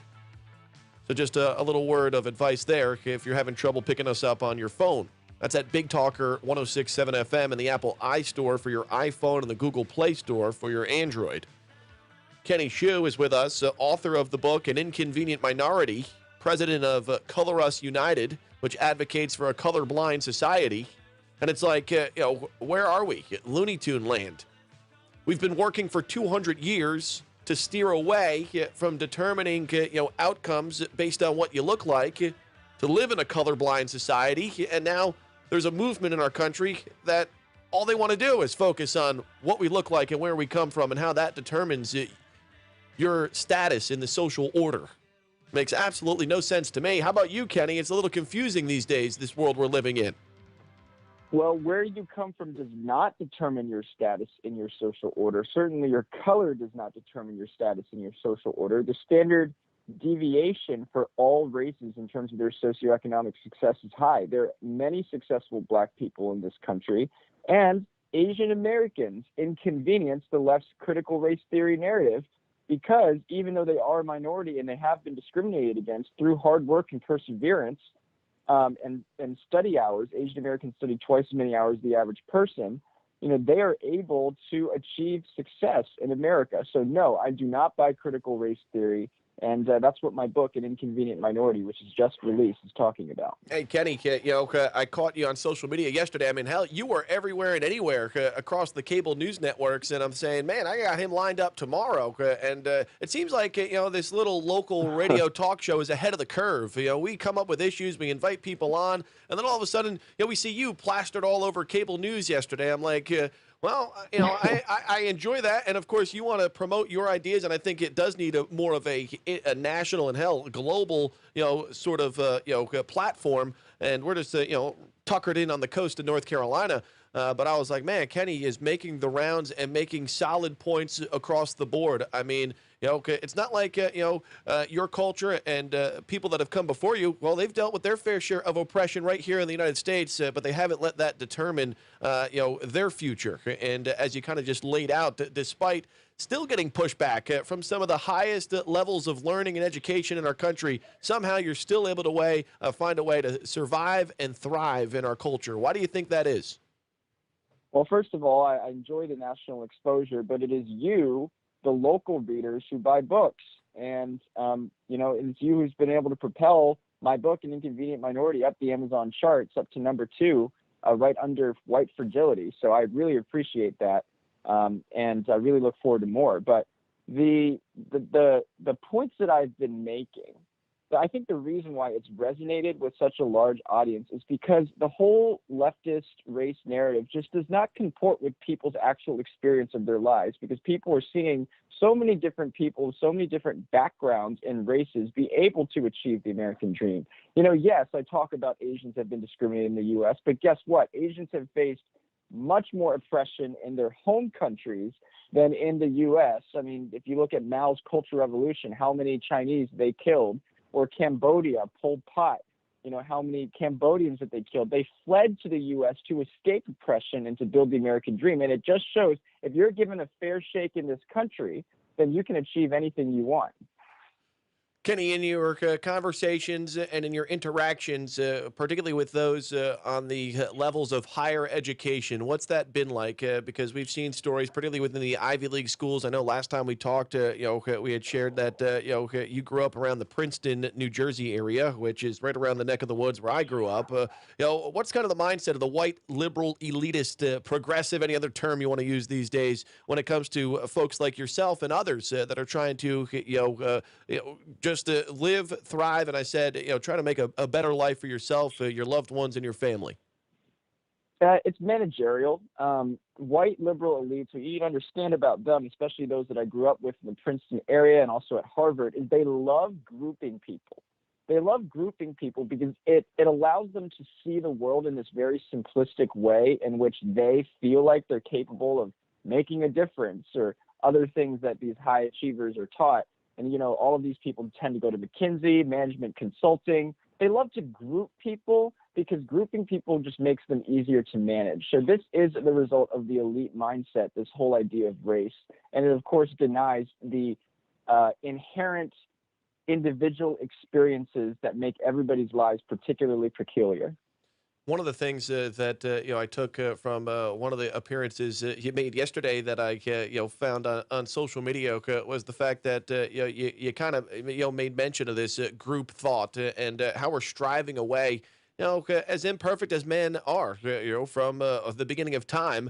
When we look at the founders of our country and this document they crafted, known as the Declaration, and then later the Constitution, and how they're trying to distort some of the ways in which they laid down these ideas on paper for us to use hundreds of years later to strive to become this perfect union. And it's amazing that, again, it ain't all peaches and cream, and it never is. That's life, and that's the way it is. But the distortion and the blatant, mistakes and conscious mistakes that they make knowingly to misguide people is just eye-opening to me. Why is it that this sort of idea and these theories resonate with so many people in our country? Because when you're at a young age, especially my younger generation, I'm kind of a millennial Gen Z export. People are searching for their identity, and race is a very easy and convenient way to achieve identity, especially the absence of religion, especially the absence of Christianity. You have people who are really seduced by these ideas of race in school because, man, people just feel different. They look, they see themselves in a different color skin than maybe they want, and they feel resentful about it. And the ideology of race allows them to sort of develop a sense of, wow, I'm different and unique and cool and sexy. But of course, that comes at a great cost. And that cost is, if you want to see yourself through the lens of race and have the community that has to do with the racial community, you have to sort of turn against other people. And so this is inherently poor for the American diversity experiment that we're trying to achieve. And that's not to say you should not be proud of where you come from or what you look like, or highlight the cultural differences that you may have with your friends and family. And hell, to learn more about other people, where they come from, how they got there, and the food they eat, the entertainment they enjoy. This is all part of the American experience. But that does not mean that when it comes to our basic fundamental rights, it seems like they love to cloud that all up with all that other kind of leisure stuff, the cultural differences. They just want to expose them and want to use it to stir up the pot of division. It seems like it's all based on divisiveness and not this idea that we can learn, share, and experience a whole lot with people that we may not look like when we're in the mirror. Yeah, you want to learn about other people's cultures, but guess what? You don't want to assume people's cultures based on stereotypes of that person. And that's what race is. It's a stereotype. Only 29% of Americans actually feel their race is important to them at all. But 85% of Americans feel that this country is racially divided. How could this be possible? Well, it's because our leaders want to divide us on the basis of race, make us suspicious about each other so that they can boost their careers, so they can get their votes, so they can get their $450,000 a year salary. That's what the Dean of Diversity and Inclusion at UC Berkeley makes per year. It's big business now to divide people and to organize people in that way. And it comes from managerialism, which started at Harvard, which is why they discriminate against Asian Americans. And my book, An Inconvenient Minority, traces all of that. When we look at your organization, Color Us United, which again advocates for a colorblind society, as you try to build this thing, what sorts of reaction and feedback are you getting from people all over the country? I think it's been very positive. The reason why is because, people have tainted the word race blind or tainted the word colorblind.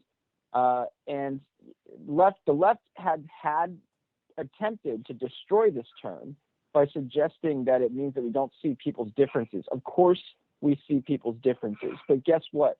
Race blindness is about when we meet you, when I interact with you, what do you want me to say? Do you want me to, if you're black and I'm Asian, do you want me to come up to you and say, wow, you as a black person must be so oppressed? Do you want me to assume that about you? No, you want me to come and treat you as another person, as any other person who you would have come. That's what race blindness is all about. It's about not letting race infect your mode of thinking with another person. And I think that that's what Color Us United stands for, and that maintains their advocacy at colorusunited.org. Kenny, as I let you go, again, colorusunited.org. It seems as like a lot of this is just sort of made for TV. Let's spice it up, put it on the spin cycle, and put it on repeat over and over and over again. And if we continue to do that day after day, week after week, month after month, year after year, we use some new curricula or standards in our schools that it makes it seem mainstream when by and large I don't think this whole idea of looking at everything through the color of your skin is an idea that is gaining mainstream attraction today. We have to stay aggressive, and that's what Color Us United is doing. We're targeting all of the institutions that are foisting race ideology upon ordinary Americans, and we're holding them accountable. So sign our petitions at colorusunited.org, and we will be representing you in the public sphere. Kenny, thanks so much for your time. I know you're a busy guy these days. Continue good luck on the book, and I want to get you on the program as much as possible because I enjoy speaking with you. I'll always be here until I'm dead. Thanks, Joe. That's Kenny Shoe, author of the book, An Inconvenient Minority, The Attack on Asian American Excellence and the Fight for Mediocrity. Yeah, let's make everyone the same. Just nice little pawns that we can use. Factory workers, not striving, of course, to be better, strive for more, develop that strong work ethic, build off your individual strengths, try to use other resources to improve on your weaknesses. These are all novel thoughts these days by some in the political sphere. President of Color Us United, which, again, advocates for a colorblind society, a home for those who want to live in an America united in our individuality and freedoms. Find out more about what they do at colorusunited.org. Thanks to Kenny Shoe for joining us here this morning on the Big Talker 106.7 FM.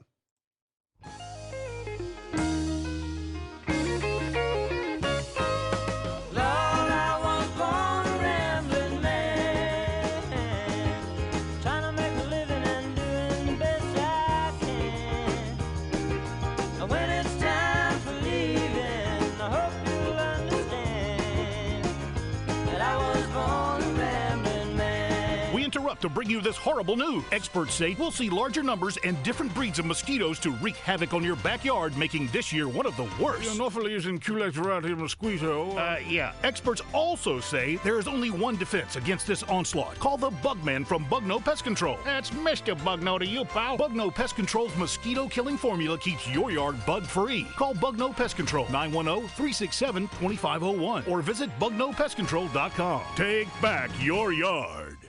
If you're anywhere near Oak Island, come check out Seaside Jewelers at 8801 East Oak Island Drive. They're on Oak Island. You're going to find the latest in Oak Island lighthouses, nautical charms, pendants. You're going to find bracelet, turtle charms, anything in the jewelry genre you need, you can get there. And if they don't have it, they'll find a way to get it for you. Come check out Seaside Jewelers at 8801 East Oak Island Drive. And if you tell them you heard it on the Big Talker FM, an extra 10% off your purchase, but only at Seaside Jewelers, 8801 East Oak Island Drive. The lowest prices in town. Come check us out today. Attention patriots, listen in to hear President Trump explain why Ted Budd is the right choice for United States Senate. There's somebody that I think is very special, somebody that I've worked with, always been with me. This man's a great politician, but more importantly, he's somebody that loves the state of North Carolina. He loves the country. But this gentleman is going to be your next senator. He's going to be somebody that you're going to be so proud of. He will fight like hell. He will fight like nobody fights. And a lot of you don't know him that well, but you're going to know him. Ted Budd. I am giving him my complete and total endorsement. We're going to work with him. We're going to campaign with him. You can't pick people that have already lost 2 races. You can't pick people that have already lost 2 races and do not stand for our values. So I'm going with Congressman Ted Budd, complete and total endorsement. I'm Ted Budd, and I approve this message. Paid for by Ted Budd for Senate. See the video at tedbudd.com. I'm Rob Renz, Marine Corps veteran, entrepreneur, and local business owner. Join me and my buddies on Monday from 6 to 7 for Signal Fire Radio, where we discuss how to successfully transition from the military and become a signal fire in your community. That's Signal Fire Radio, Mondays from 6 to 7 p.m. on 106.7 The Big Talk.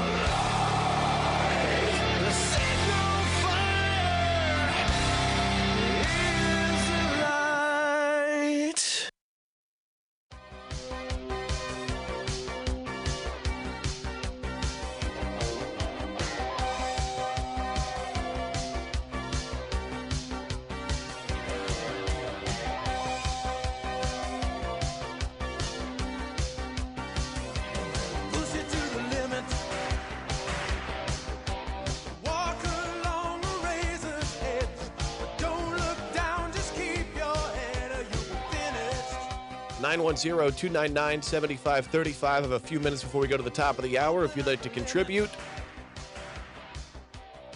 Man, the amount of people we connect with all over the country never ceases to amaze me. Those willing to join us and share their thoughts, experiences. I'm going to get a perspective like we did just a moment ago from Kenny and Hanna Cox coming up in just a bit. She relocated out of the city of New York during the pandemic, now outside of Atlanta. And we'll touch on a few things that I caught through her news feed yesterday. You know, we've got all of the protests that went on in Cuba. That was squashed pretty quickly, huh? You have to wonder why and how. Well, and speaking of Cuba, by the way, I haven't heard from the Nutty Professor over the last few days or any of those, who lean towards the Marxist communist way of life and feel the utopia is just, one step away. They always have touted in the past that, well, Cuba got it right. They've got health care right. We need to model ourselves like the island nation of Cuba. And then people, don't have any food or medicine, can't get to a doctor, and never mind that. Look they got it right. Just hold a gun to your head and, you criticize us, boom, done. Maybe those tired talking points that have been used by the Looney Tune Nutty Professor Bernie Sanders and those cut from his cloth, maybe they need to revise some of their tired talking points on, how Cuba got it right. We talk about these democratic socialists out there. Hanna says, you know what? If they were honest about their policies, they'd be pointing to places where these policies are actually in practice, like Cuba.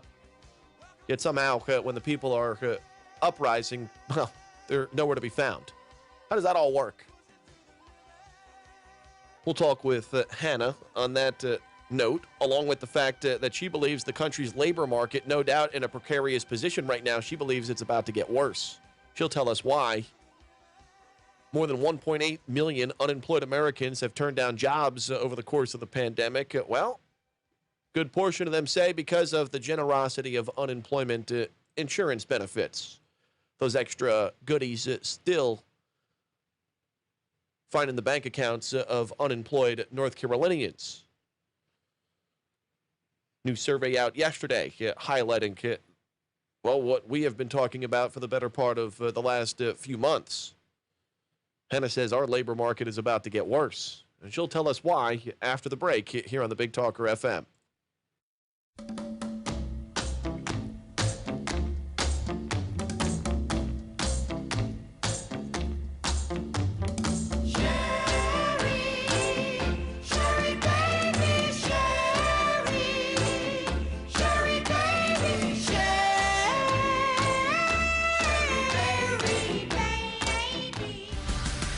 Keeping Holden Beach informed. The Big Talker 106.7 FM WFBT, Carolina Beach. Level since the start of the pandemic last year. Correspondent Jeremy House takes a look at the just-released weekly employment report. The Labor Department reports jobless claims fell by 26,000 last week to 360,000. The weekly tally has fallen more or less steadily since topping 900,000 in early January. The U.S. recovery from the recession is proceeding so quickly that many forecasters have predicted the economy will expand this year by roughly 7%.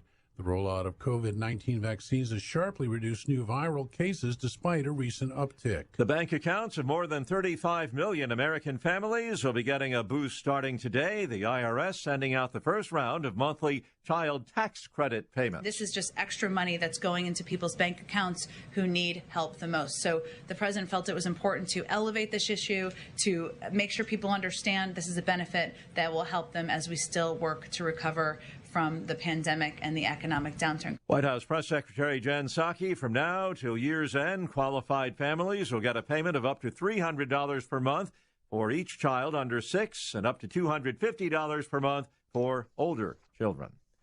Roughly 70 wildfires burning across a dozen western states, destroying homes and other property and forcing thousands, including Oregon resident Dee McCarley, to evacuate quickly.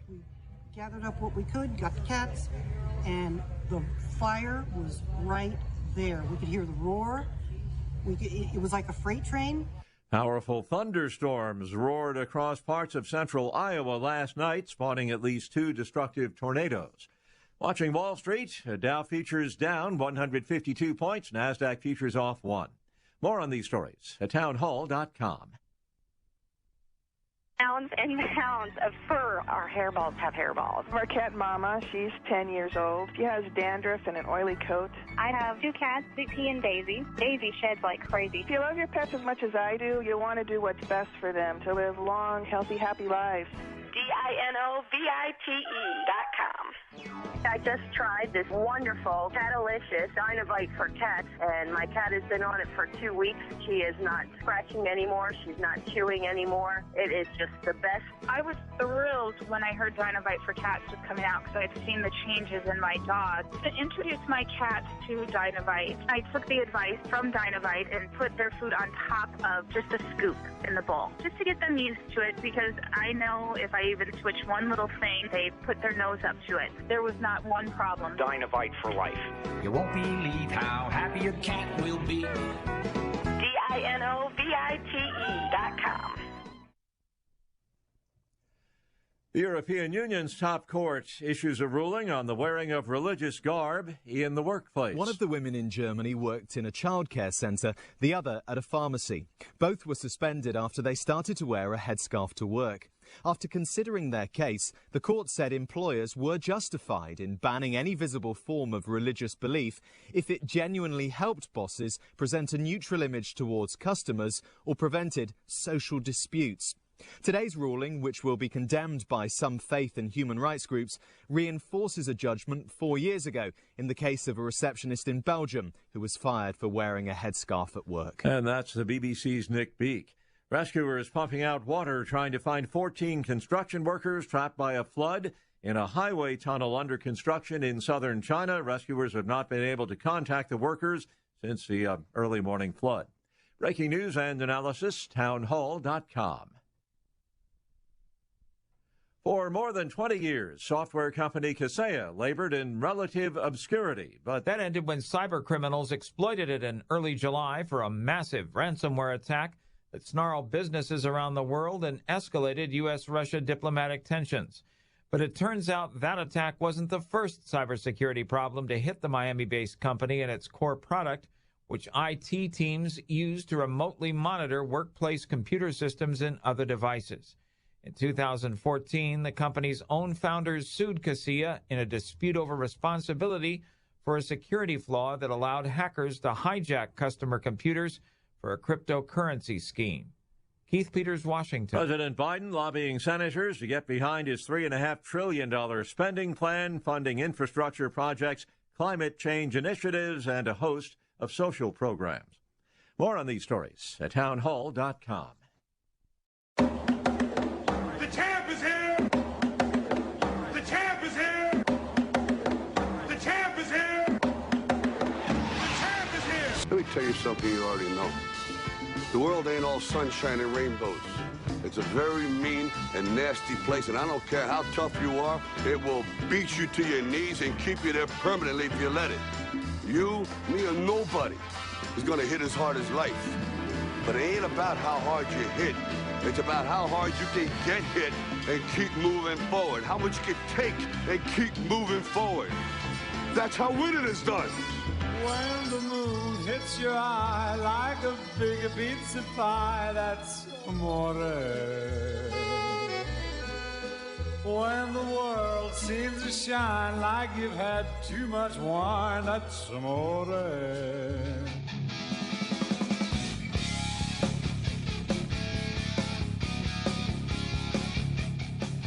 Beautiful morning here across the North Carolina coastline as we head into our third and final hour of our program here on The Big Talker, 106.7 FM. Lots going on here regionally, of course, as always. Statewide, our eyes on the North Carolina State General Assembly as the legislative session continues in Raleigh. And hell, Grandpa Joe and the Harris Biden administration want to spend our entire budget times two with their new infrastructure deal that it just laid out, as you may have heard through the top of the news from townhall.com. So our budget around $3.5 trillion. They want to spend $3.5 trillion. So we're looking at about $7 trillion in spending on top of all the other printing of money that we just finished up in regards to COVID. And the response through that. And then we get news, of course, that, well, there are about 2 million people out there that say, well, we haven't looked for jobs because of those goodies that have been included in our unemployment benefits package for the better part of the past year. Hanna Cox is with us from the Foundation for Economic Education. Oh boy, do we need an economic education in this country. Not that they teach those sorts of things in school, because it's all about some complicated theories and ideas that maybe should be hashed out at our places of higher learning. How about reading, writing, and arithmetic, given the fact that 70% of our kids are not NOT proficient in those fundamental subjects? Well, with a high school degree and proficiency in reading, writing, and math, you can do a lot of good things in the land of opportunity. Hanna, it's a pleasure, as always, coming from just outside the city of Atlanta these days. Good morning. Good morning, Joe. Good to be with you. And it's good to be with you, as always. And with that said, I caught some commentary that you were delivering yesterday on your social media in regards to some of the uprising that we've seen down in the island nation of Cuba. For some odd reason, I call him the nutty professor, the Bernie Sanders of the world and those cut from his same cloth. They're oddly silent this week in advocating for more government-run health care and, this way of government that apparently the Cuban people don't necessarily like. 65 years of oppression. Right. And isn't it funny how they always go really quiet when one of these countries starts to finally revolt against the oppression of communism and socialism? And then, of course, you see all of the excuses come out. It wasn't real socialism, or them trying to say that the only reason it didn't work was because of the embargo, which makes me laugh. So you're saying that communism can't work without access to capitalism is what you're saying, because capitalism could function just fine without access to a communist country, but you need trade and free markets and the wealth that they generate in order to sustain any kind of communism or socialism, is what you're saying when you say that the embargo is why Cuba's experiment with communism has failed. So the excuses are just wild. They're the same that we hear every time, and I just can't believe people continue to deliver them with a straight face. And then on top of that, we see so much propaganda from some people within our own government and from the Cuban government trying to say that these people are in the streets protesting because they want vaccines. Well, first and foremost, I thought they had this great communist nationalized healthcare system, but they can't get basic vaccines. That's interesting. Secondarily, I don't think that's what they're protesting when they're packed into the streets without masks screaming liberté. I think there's something else going on besides vaccines there. So the whole thing has just been absolutely pathetic to watch. It's pathetic to watch them excuse the human rights violations that have been going on in Cuba for decades. And it's really actually pretty pathetic to see the Biden administration not take a softer stance towards Cuban refugees. You know, we saw the DHS secretary come out this week and say, you absolutely won't be welcomed here. You'll be sent back to your country if we catch you on the sea. You'll be sent to third countries. You won't be coming to the U.S. And so it's also interesting to see this administration, which was touted as being so much better on immigration than Trump's administration, actually have a pretty pathetic policy when it comes to refugees in Cuba as well. And weren't these same people, creating, national news on the day-to-day spin cycle on these same policies just a couple of years ago when President Trump was implementing it? Whether you agree or disagree, they were critical of him when he was doing these sorts of things, but now basically doing the same thing. That's exactly right. And you don't see the media stirring things up. And this is something that's been a constant frustration to libertarians like me is, when we saw this happening under Trump and he was getting heavily criticized for immigration policy, which I thought he deserved, we saw many within his camp say, well, it started under Obama or the left was doing this too. And we were like, yeah, we know. Like, you guys were the ones that didn't know. And the left just sort of wants to sweep that under the rug and pretend like they're somehow better on human rights issues, on civil liberties issues, and on immigration, and they're not. They're just as bad. You know, they've been just as guilty about these kinds of policies for a long time. There's serious humanitarian issues at stake here, but there's also just basic economic 101 issues at stake. And, it goes back to what you were saying in your opening, but so few people have even just a basic economic literacy in this country to know that immigrants are always a net positive for a country. You want immigrants. If you have a country where immigrants don't want to come, that's not a good indicator for your economic future. Immigrants bring a lot of wealth and prosperity and growth and entrepreneurship to a country. It's something we should want. Cubans have already proven to be very industrious people. They have a long history of creating great businesses in this country. And so the idea that we would block them from trying to flee a oppressive communist regime just makes no sense. Instead of trying to go fight every war across across the world, trying to intervene with these oppressive dictators, just let those people come here, and that will undermine those dictatorships as fast as anything, because they need those people to work and try to generate money so that they can have some kind of wealth base to then distribute throughout the people. If the people all keep leaving, that undermines them pretty quickly. And so it just doesn't really make sense, the stance that the Biden administration has taken. But of course, we've seen that through many of the previous administrations as well. Well, one of the things that again doesn't add up to me, if the country is so fundamentally bad and has oppressed so many, why is it that hundreds of thousands of people each month are spending their life savings, sending their children with strangers, and trying to flee these other nations to get here if we're so inherently bad and wrong about all these different issues that we face today? That's right. I really wish we could just swap out the people who want to destroy our foundations and who want to get rid of capitalism, and they can go live in these hellholes that are practicing the policies that they want to implement here. And as I said on an episode of my show Based months ago, I said that these people, when they say they're democratic socialists, they always want to try to point to the Norwegian countries. But if you look at the Norwegian countries' policies, they're actually very capitalist. They just have large welfare programs. But they're very capitalist. They have very free markets. They actually enjoy what I would say are freer markets than we do in the U.S. at times. The places where the policies that the democratic socialists actually push for are in place are places like Cuba and Vietnam and Venezuela. And you never see them point to those places because it would terrify people. People are starving in those places. They can't get basic medicine. They're screaming in the streets with the American flag for liberty. Please let those people come here and let the people here that are trying to seek those kind of policies go live there. Go have at it. Enjoy it. Have a great time. I want the people who've lived under those oppressive regimes to come here, because I know there's no better ally in fighting for our values than people who have lived through that kind of awful oppression. Do you feel that these sorts of folks who have come up? We've got 60 million Latino Americans in our country. Apparently, according to the Biden administration and our president himself, all Latinos are hesitant to get the vaccine because they're in fear of being deported. I think it tells you a lot as to the way certain people see various cultures in our society. So you're telling me 60 million Latino Americans are in fear of getting vaccinated because they're going to be deported? So is every Latino American a illegal immigrant? I'm not really sure where he went with that, but who knows where he goes half the time. But do you feel that maybe these groups of minorities from places like South America, Cuba, elsewhere, do you feel they're the next kind of generation of libertarian conservative types of people that are going to lead this movement? I think they very well could be, and their stories are very powerful. And I think on top of that, even when it comes to talking about issues around immigration, somebody who's lived it can give a much better picture of what it's like trying to go through our system here. And for so many, they are just completely removed from the realities of what it's like trying to immigrate to the U.S. It's very, very, very hard, extremely expensive to come here legally. And so when people say, I'm fine with immigrants, I just want them to come legally, it's like, well, they want to come legally too.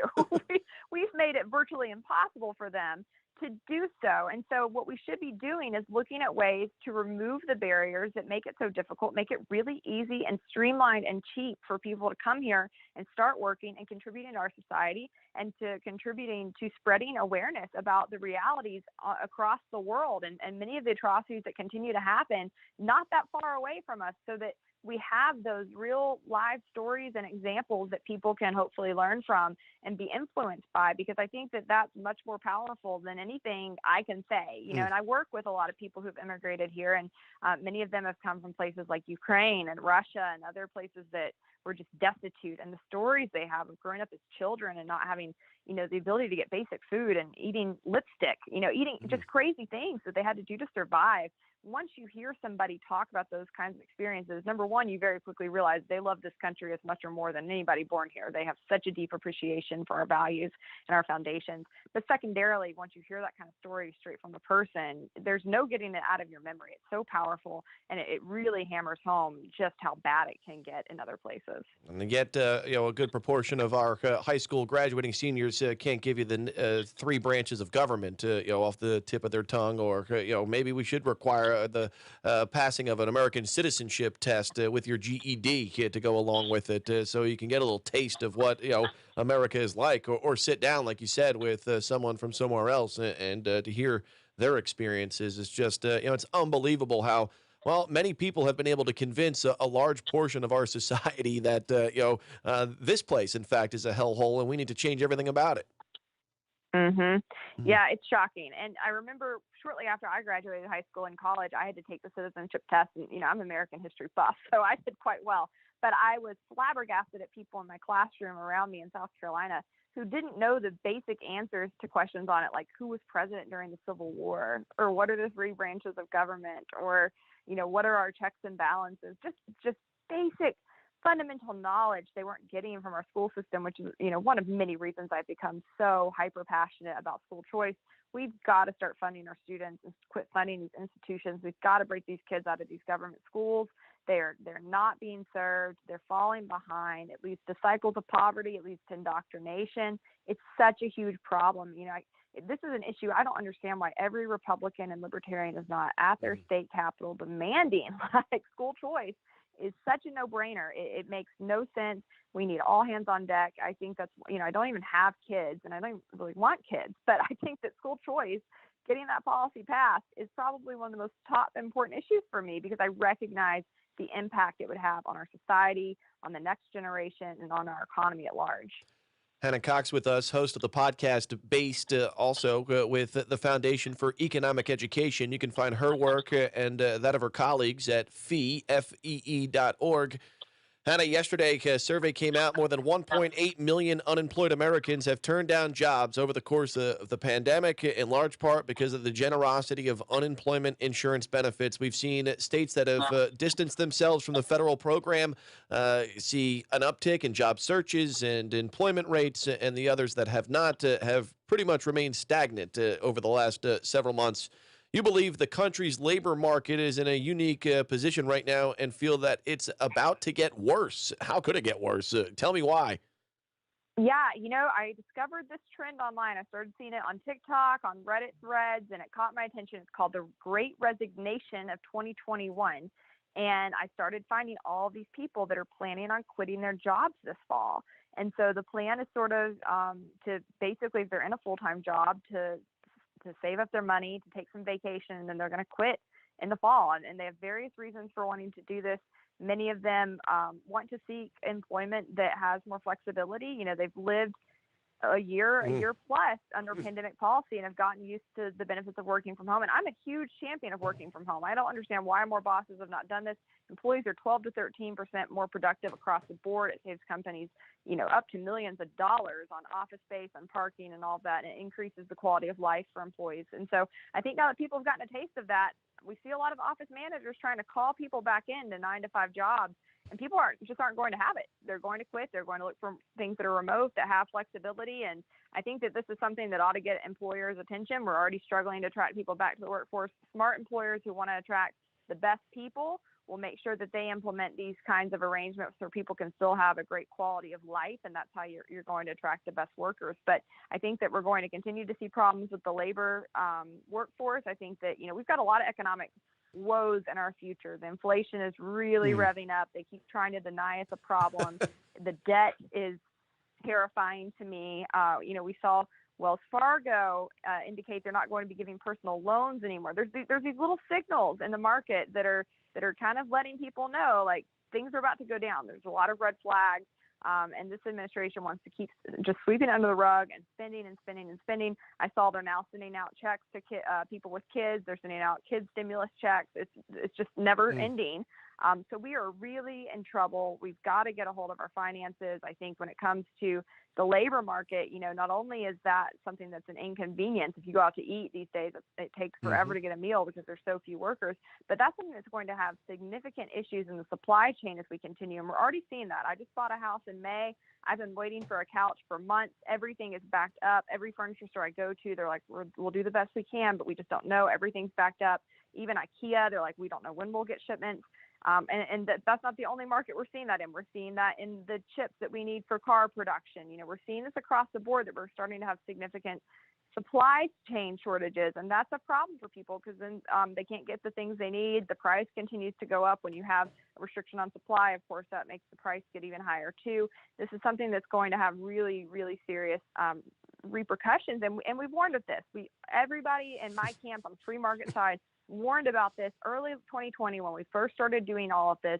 We predicted this is what was going to happen. Sure enough, it did. And I think that those who know history and those who know economics are resigned to watching others repeat the mistakes, because it seems they just never start to listen to people who've paid attention and who give these warnings. The reckless government shutdown of our society, and now we're reaping what our leaders have sowed. It's really incredibly sad. And as you said, across the board, we talk about, well, we saved 16 cents on your 4th of July barbecue. Thank us, and just keep quiet over there while you're trying to figure out how to eat tomorrow, or put fuel in your car, or, as you say, buy something at a relatively inexpensive price. It's just not possible right now. Yeah, good luck going to a restaurant without an hour wait, and it's just sad because then people get pissed, frankly, and impatient, and then they turn that into frustration with the one who is working, or the manager who is trying to do their best to get your food out in a timely manner. It's just a complete mess, and it's almost like it was of design, Hannah. I hate to go down that conspiracy tinfoil hat type of way of thinking, but it's almost like this was all done maybe purposely. Yeah, well, I think that as a whole, I don't think it's conspiratorial to say that there are many people in government who will never let a crisis go to waste. They are always seeking ways to expand their power, to expand their authority, and to basically move forward policies that they've always wanted anyways, but now they see a window to get them through. And fear is a very powerful window. It really lets people, makes them put their guard down. They're not as vigilant. They're more likely to give up their rights. And they used that heavily during the pandemic. They really relied on it. And we found that, unfortunately, many Americans were quite easily bullied on this front. And they did very quickly give up their liberties. And we still continue to see such a small amount of people who are really taking a stand against this, even as those of us who have all along have been proven right time after time after time after time. I wrote an article about Rand Paul, for one example, who has consistently taken a stand against Dr. Fauci and many of his policies and pushed back on them from a scientific perspective in several hearings. And each time the left is outraged and wishes him harm. And I see terrible tweets about violence towards him, but each time he's been proven right, and Fauci will quietly revise his policy and do what Rand said to do all along, but you never see them come back or apologize. But because I think the people who do take a stand like that receive so much abuse, it's made it few and far between for people who will stand up and say, this is ridiculous, this is crazy, this isn't right, this isn't effective. But even if it were effective, you don't have the authority to do this. You don't have the authority to shut down people's businesses, to shut them in their homes. You never had the right. It's outrageous. It's happened. But I think, it's also an important reminder when people like to get a little too comfortable in America and think things that happen in other countries couldn't happen here. Boy, can it. And you'll see very few people who take a stand when it does. I'm not, an old guy. Some would consider me a millennial, given my age group and bracket on the, the far end of that. Given that I really don't have much in common with somebody born, say, in the 1990s. That said, I know, and it's comfortable for the old white hairs out there to tell us that our country is going to hell in a handbag. And in some instances, you and I probably agree with that line of thinking. With that said, though, given the conversations you and I have maybe twice a month, given the other guests that we try and bring on, more of the millennial Gen Z sort of age group, I'm kind of hopeful in some instances with people like yourself and others that are gaining a voice in the everyday conversation, because there are a lot of people like you out there and others that we try and get in touch with on a daily basis to showcase the fact that there are many young bright minds leading this country into the future. Yeah, I think there is reason to hope. See, we launched the Hazlitt Fellowship about 3 months ago. We've got a great group of young up-and-coming journalists and personalities who are working to train in the markets, and they're doing a fantastic job. People should definitely check out that program and follow them.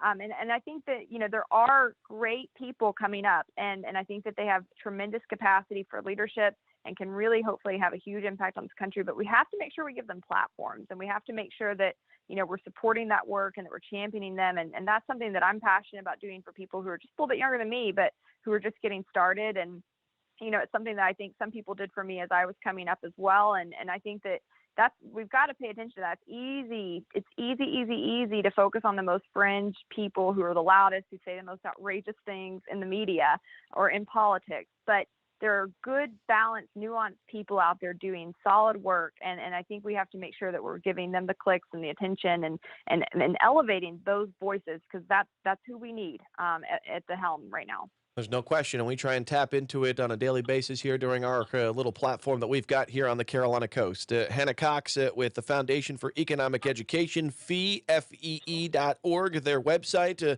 also the host of her podcast known as Based. Hanna, you're one of the best, as always, you know that, and we look forward to our next conversation. Thanks so much, Joe. Appreciate you. We're 28 minutes past the hour here on the Big Talker FM. Our call-in number is 910-299-7535.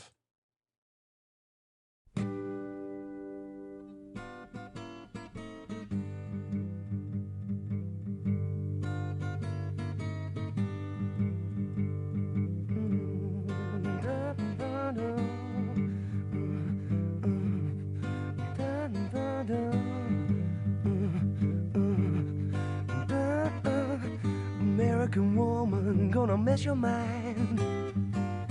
American woman, she gonna mess your mind. American woman gonna mess your mind. American woman gonna mess your mind. Say A, say M, say E, say R, say I, C.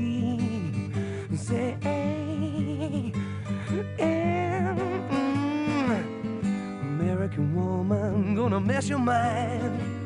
American woman gonna mess your mind. American woman gonna mess your mind. Leland world needs new, fresh leadership. We need Jason Gaver, a husband, father, veteran, and small business owner, a proven leader who is engaged in our community. Jason's only agenda is to shape a positive future for the town where his daughter will grow up. He has a servant's heart and the strength to be an independent voice. Jason Gaver is the new leader we need. Visit jasongaver.com to learn more. Paid for by the Committee to Elect Jason Gaver. Hey, this is Matt Ham, co-founder of Uprint and the co-host of Wake Up Our Faith, every Saturday and Sunday right here on Wilmington's Big Talker. We invite you to join with our nonprofit movement by participating in the Portable Faith Community. This is a $10 a month tax-deductible contribution, and you get access to daily encouragement, resources, as well as our prayer community.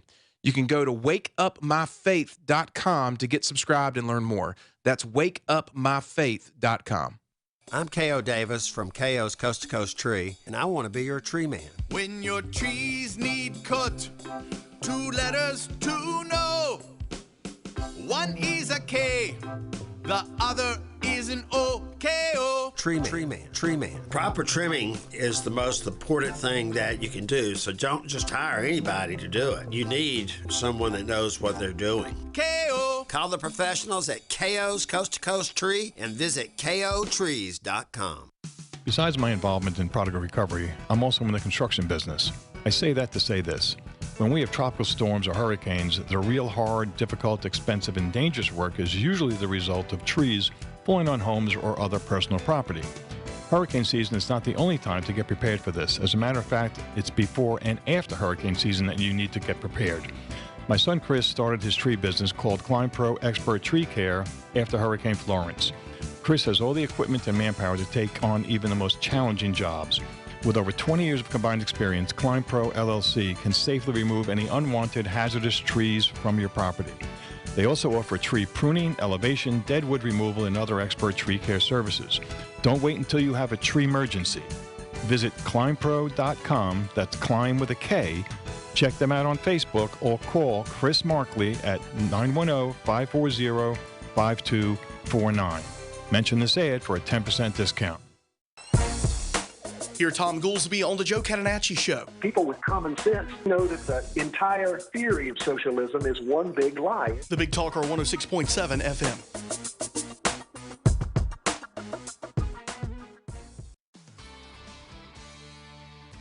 Hello, I'm Donna Gregory with WWAY News. A new name and sign unveiled for Wilmington's newest concert venue, now officially known as Live Oak Bank Pavilion at Riverfront Park. Live Oak Bank CEO Chip Mahan took part in a dedication ceremony along with several members of Wilmington City Council and Wilmington Mayor Bill Saffo. The city's contract with Live Oak Bank lasts for the next 10 years. Live Nation will manage the performances at the venue, kicking off this weekend with Widespread Panic. Wilmington Police now joining several other agencies to create the Cape Fear Regional Special Teams. The department pooling resources with Carolina Beach, Wrightsville Beach, UNCW, Leland, and Burgaw, the Pender County Sheriff's Office, and the Wilmington Fire Department. The new partnership will share equipment and training facilities and use specially trained personnel during times of need, including crisis negotiation, SWAT, and bomb squad responses. And the film industry in North Carolina is booming, putting us on the path to potentially make 2021 a record year. The Governor's Advisory Council on Film, Television, and Digital Streaming yesterday met to discuss the current state of the industry. So far this year, 72 projects submitted intent to film forms, and 18 were approved for grants. Council Chair Susie Hamilton says this has created more than 20,000 job opportunities and $331 million in direct spending in our state. For more on these stories, head over to WWAYTV3.com. I'm Donna Gregory. Have a great day. Happy Thursday, everybody. I'm WWAY meteorologist Ramel Carpenter with the Storm Track 3 forecast. Not expecting any major changes to our weather pattern as we head into the first half of the weekend. Today, we're expecting temperatures to get back into the low 90s. Inland of the coast, feeling much like the middle and the upper 90s when you factor in the humidity as well. Coastal areas will be topping off in the middle and upper 80s. Not a bad beach day, but we do have a moderate risk for rip currents and a small chance for some isolated showers and storms to develop throughout the afternoon. Get your full forecast on WWAY, WWAYTV3.com.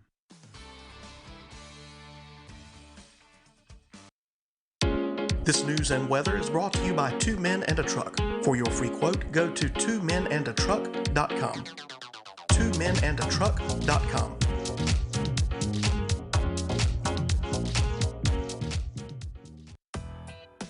Hey, I'm Yael Osowski. And I'm David Clement. We're the host of Consumer Choice Radio, broadcasting every Saturday at 10 a.m. here on the Big Talker 106.7 FM. Consumer Choice Radio is a weekly conversation featuring the latest news, interviews, and expert analysis that covers consumer topics from around the world.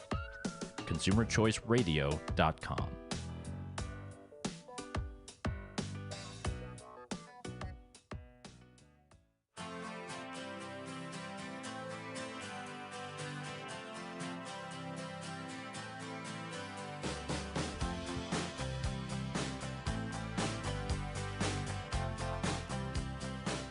All right, as we round out the conversation here this morning, we bring it back to the local level. The Southeast Republican Men's Association are with us. SERMA.gop, their website. They join us every other Thursday during this 9 o'clock hour here on the Big Talker FM. Bill Moore and Harry Knight are with us. Well, fellas, we've got tax increases, chaos on the school board. We've got the new social studies curricula.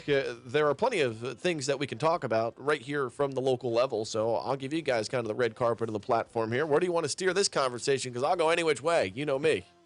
Would you like to start, sir? It's my liberal arts education, I guess. Yeah, good morning, everybody. Go ahead. I guess we probably ought to start with that school board meeting that happened. God help us. You know, oh my, what a freaking can't use a word. Yeah, good idea. I'll Good have Joe. idea. I'll Still- have Joe getting a fine from Still the waiting FCC. on that check, by the way.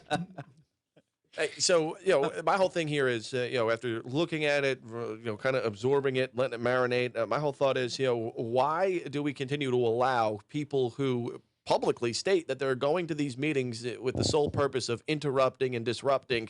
Why do we continue to let these sort of activists come in and, ruin a conversation that for all intents and purposes, was passionate, was heated, but was relatively, calm in the fact that people were abiding by the rules. They were cheering, they were sneering, when they heard this, that, or the other. But it was only until certain disruptors who have done this before came in and created the chaos that it really, reached that boiling point. Why do we continue to allow these sort of folks, in these meetings? You go to a bar, you're unruly, you're inebriated. The bartender sees it, the bouncer sees it, you're 86th, and you may be gone for good. Why do we not do these sorts of things in these levels of government that we see? Well, that's one level to look at it, and you're absolutely right. Yeah, the other level to look at it is our board members, and I'm talking about every single one of them on that board has allowed this meeting to degrade to this level and not maintain control of it because of the leadership of that board today. That entire board just needs to be replaced. So, we've got upcoming elections. Filing period for the Board of Education will start late November, beginning of December. If you're interested in making a change with that, do like the rest of us do for other things that want to go make a change. Stop whining, crying, and complaining about it, and go put your feet in the game and go play. If you want to make a difference, you got to get on the ball field. Well, I think we're seeing that to an extent in that, a lot of people are turning out to these school board meetings for various reasons. And I think in large part, there are concerns with the social studies standards. There's a lot of black eyes on the school board from previous, administrations. And decisions. And decisions, an SBI investigation that seems to be going nowhere in regards to a complete cover-up for 2 decades with people in jail and all that other stuff. So, the school board's got its own, issues, and they've had that for a long time. But to see people packing the room that's a good thing. That means people are paying attention. Yeah, but that is absolutely a good thing because you have woken up people that don't necessarily always pay attention, right? You've heard me give this speech a number of times. Most people, as long as their lives aren't affected, are worried about, doing their job, whatever that may be, to keep a roof over their head, food on the table, and their kids in school. It's gotten so disruptive that you've got normal folks that wouldn't normally be involved actively at these meetings and complaining. So you've got the community's attention. Now's the time to take action. And you woke them up real quick when you said for a year you made them stay home. Right. That put a lot of concern on the parents. Then you add that with some of the decisions that they're now paying attention to. And my big question out of that meeting was, did the board or did the police on their own, or were the police told not to start taking people out that were disruptive? Because they have police there, and the question is why they didn't remove the disruptors and allow that meeting to occur. And it could be because the board told them no. It could be because they were afraid to do it based on what goes on nowadays. It could also be they were given orders from above. And I don't know that answer. Yeah, I would agree with that. I would say that it's probably a combination of all of those things, plus, in just the light of all the various things going on with police around the country and the negative portrayal that they get posted. The other thing is it is a public meeting, so the rules are a little bit different than like Joe's example of you're unruly in a bar. That's a private setting, establishment, right? Harry Knight and Bill Moore with us from SERMA, the Southeast Republican Men's Association, serma.gop, their website. So we'll see. Now that's going to go virtual, this meeting when it picks back up, with a lot of items of interest on the agenda, which resulted in all these people turning out. So now a lot of these decisions are going to be able to be made behind closed doors. Right, and that's going to make it worse because that's going to make all those that are concerned just fired up even further. Just to Bill's point a minute ago, we were hiding it behind Zoom meetings for the last year and a half, and we're going to turn right around and do it again next week. It's going to be awful. Well, we can see it happening. Challenging is not the word. Fellas, there was one time, and not so fairly recently in my lifetime, I would say, where generally, despite maybe some on the fringe here or there, that there was a general consensus in America that we were in line with things like our founding documents, that we were all striving to live in, as I talked with Kenny Show, in a colorblind society. And somehow, some way, this mindset has reversed or has gone off the beaten path because the crowd, particularly on the left, obviously, has grown bigger and bigger on that side of the political spectrum, where they have basically thrown out that general consensus among us where, we hash out the issues. You want to talk about health care, Social Security, national security and defense, immigration. All right, there are policy differences, and they should go forward and have these debates and hash it out. Now it seems as if it's going to the root and the fundamentals of our country, where many on the left can't even agree that this place is a place that's a beacon of hope for millions of people around the world. How do we get to this place where this line of thinking has been integrated in a very large portion of the political discourse these days? Well, I've said this before, and if you go historically back to the mid-1900s, the left tried to take over by force with unions and whatever else and their communist movements and whatever else, and they found that it wouldn't work in this country. So what they did is they put a long-term plan together. First thing they were going to take over is take over education.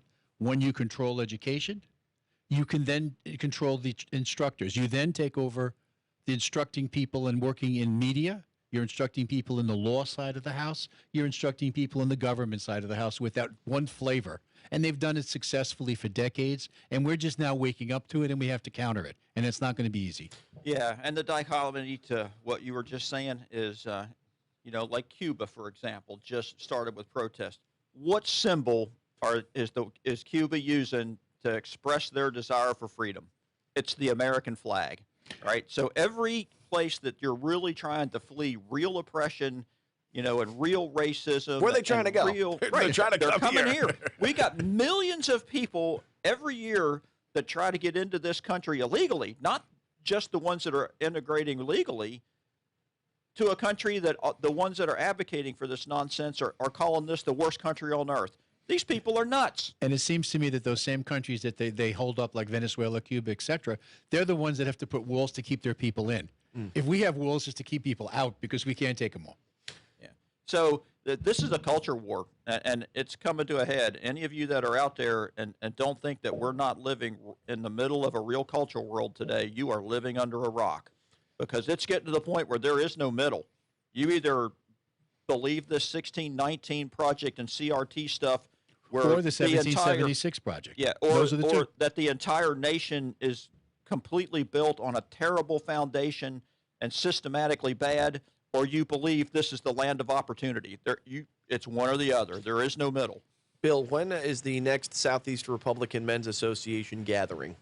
Tonight, by some coincidence, over at Churrasco Restaurant at 1319 Military Cutoff at 7 p.m. So come join us and hear some of this conversation, some other things we have on an agenda to talk about. And how often do you guys meet? we meet monthly. The exception will be next month. We're taking August off. Yeah. But aside from that, we're there the third Thursday of every month. How involved do you hope to get into as far as these municipal elections that'll be going on in places like Leland, the city council here in Wilmington? CIRMA will be sponsoring a forum, if you will, for the Republican candidates there on September 15th. And what's going to happen, we're going to bring in, there are 4 candidates right now on the Republican side, and there's still time for more to sign up. But we're going to bring those people in front of anybody from Leland that wants to hear them. And I understand we've enlisted this world-renowned commentator named Joe Catenacci to be the moderator at that place. And we're going to put the 4 of them in front of the people and let them decide which one of the 2 they should support for these 2 seats. So CIRMA is involved in that. I have to mention, and if we got a chance to do that, we were scheduled to do candidate training with CIRMA in Brunswick this Saturday. Unfortunately, Becky Gray has come down with pneumonia, so we've had to postpone it until she gets well. So the message is out, but just in case you missed it, people, and you're signed up, it's postponed because of Becky's illness. Yeah, and like Bill said, he's talking about Leland. We'll do the same for Wilmington City Council. We haven't scheduled that again. Hopefully, we can get that same world-renowned moderator to come chair that one as well. Remember, the last thing I heard, he gets a hot dog and a drink. Yeah, hot dog and a drink. I think we can probably handle that. All right. And you want to talk about our potential special guest tonight? I know it's not confirmed, but we're not sure yet. But it's possible that April Wood will be attending our meeting tonight. She's trying to work her schedule. And who is April Wood? She is running for Supreme Court Justice. Yeah. And it's an interesting situation because we just literally put her on the Court of Appeals. And I would be less than honest if I didn't say I have some concerns about her running, because that means if she gets elected, Governor Cooper gets to appoint someone to the Court of Appeals to finish her term. And you got to understand, the Court of Appeals works differently than everything else. It's 3-man courts, or 3-person courts. So therefore, that could tip that balance where we end up with a heavily Democratic threesome. And I'm concerned about that. But she's a good candidate, and if people have a right to hear her, and we'll see, hopefully that'll come through. With that said, CIRMA, Southeast Republican Men's Association, going to meet off Military Cutoff Road later on tonight, 7 o'clock, the meeting. They meet once a month. You can learn more about what they do at CIRMA.gop. And we talk about moderating that down at the Brunswick County GOP headquarters this past weekend. Bill, you gave me a list of people to introduce. Some wanted to speak, others did not. They just wanted to be recognized, and we want to recognize all the candidates and those who put their name in the hat as far as elected officials. Elected officials. But it's amazing that when the scuttlebutt starts within a room, all of a sudden the elected officials who didn't necessarily want to speak, now they want to get in front of the microphone to share thoughts based on what they're hearing amongst their constituency. And that was the case last week at the Celebration of Freedom at the GOP headquarters. Because you yourself brought some concerns to elected officials in regards to your tax bill across the river. We're talking about tax increases here in the city of Wilmington and New Hanover County. Some municipalities in Brunswick County have also seen their tax bill hike up over the last cycle. Yeah, and when I mentioned it to one of the county officials, he immediately decided that he would speak to let everybody know that it was not the county raising taxes. It was a local operation, not his. And while we're on that topic in Leland, I think people should know there's some issues with what they're doing. For example, my tax bill just jumped from $2,400 to over $3,000 in 1 year because of this tax bump. Now, all right, that's one issue. What's worse is they just told us, and as of July 1st, all the residents in Leland, if you want recycling, you now have to pay for it yourself. So I'm paying for about $160 a year to get my stuff picked up. They saved $800,000 because they're not doing it this year. But they've not only spent that $800,000, they've actually put a tax increase against it. And when I asked the question, why? Well, we need 2 new fire trucks. We have to hire additional personnel here and there. I'm just not sure they're the best managers of our money down there. And that's within the town of Leland, you mentioned. Yes, it is. This is Leland, not the county, just Leland. Are a few seats up for election this year in there that are town. 2 seats open for election this year. And that's one of the reasons that we're doing that forum, if you will, so people can hear what the candidates really believe. And that's just one issue going on across the river. And again, with Leland, you got the consolidation of your water and sewer with the H2Go Regional Water and Sewer Authority.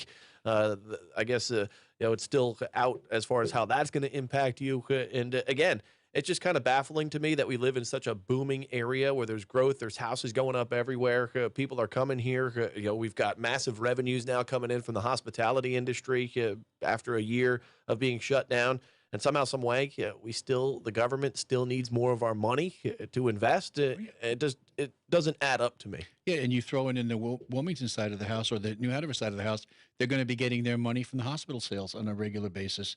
That they could be committing just the interest, which is a lot of dollars. That's billions of dollars, by the way. We've had that discussion before when we did the tax increase here in New Hanover County, and part of the objection I had to that. But yeah, that's a whole topic in and of itself, right there. So that money, still it remains to be seen on how it's going to be spent, where it's going to be spent. The details as far as what this board is going to decide. Yeah, that's right. I mean, that money right this minute is, to the best of the knowledge that we could figure out when we were, advocating against this county tax increase, that hospital fund is part of the reason. It turns out that not only is there no money, as in interest-bearing returns, for this year, it won't start until the following year, but we also established a trustee board, and we gave Novant Hospital majority control of that trustee board in the assumption that we wouldn't have to do these, government saver interest rates. It looks like now we're going to do those government saver interest rates anyway. Let me make sure everybody that's listening knows what that means. That means instead of getting $40 to $50 million a year return on your investment from that fund that we can use as a tax base, it means 10 or 12. We're not talking about a few $100,000 difference. We're talking about tens of millions of dollars difference. And we gave up control of the board if we were going to do that. Gave up control of the board. Novant Health, I found an interesting reading list of books, a selection of books that Novant Health has given out to their employees as far as summer reading goes. Maybe I'll go through the list one day as far as some of the things they're focused on.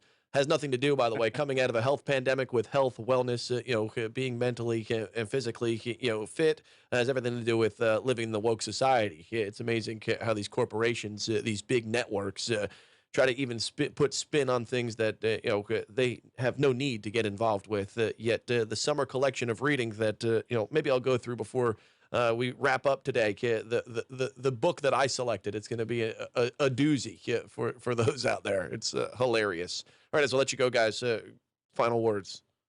Well, a couple of quick events that we're partially involved in or majorly involved in. On the 28th of August, CIRMA's joining with the Brunswick GOP and the New Hanover Women's Group, and we're holding a TARS convention, a regional TARS convention down in Brunswick. And so we're bringing in TARS, for those of you who don't know, is the Teenage Republicans from the high schools. And we're gathering them together from multiple counties to have a meeting. And Susan Mills, who's the vice chair of the state organization, has already agreed to be down there and help us greet them and deal with it. In addition to that, Susan and I are working on a program for September 11, which is going to be two-part. Obviously, we're going to honor the 20th anniversary of 9/11 or memorialize it. And secondly, more importantly, we're going to be gathering Republican leadership from the region, and we're going to be working on what to do with school boards. So that's going to be a very, very important meeting, September 11th. It's still in the planning phases, so I'm going to be sharing that as we get further down the road. So there's lots obviously going on within your organization, CIRMA.GOP, Southeast Republican Men's Association. They meet tonight, 7 o'clock. Bill, where's the location again? Churrasco Restaurant, 1319 Military Cutoff. All right, fellas, I know that you'll have plenty of folks out there. Your organization growing.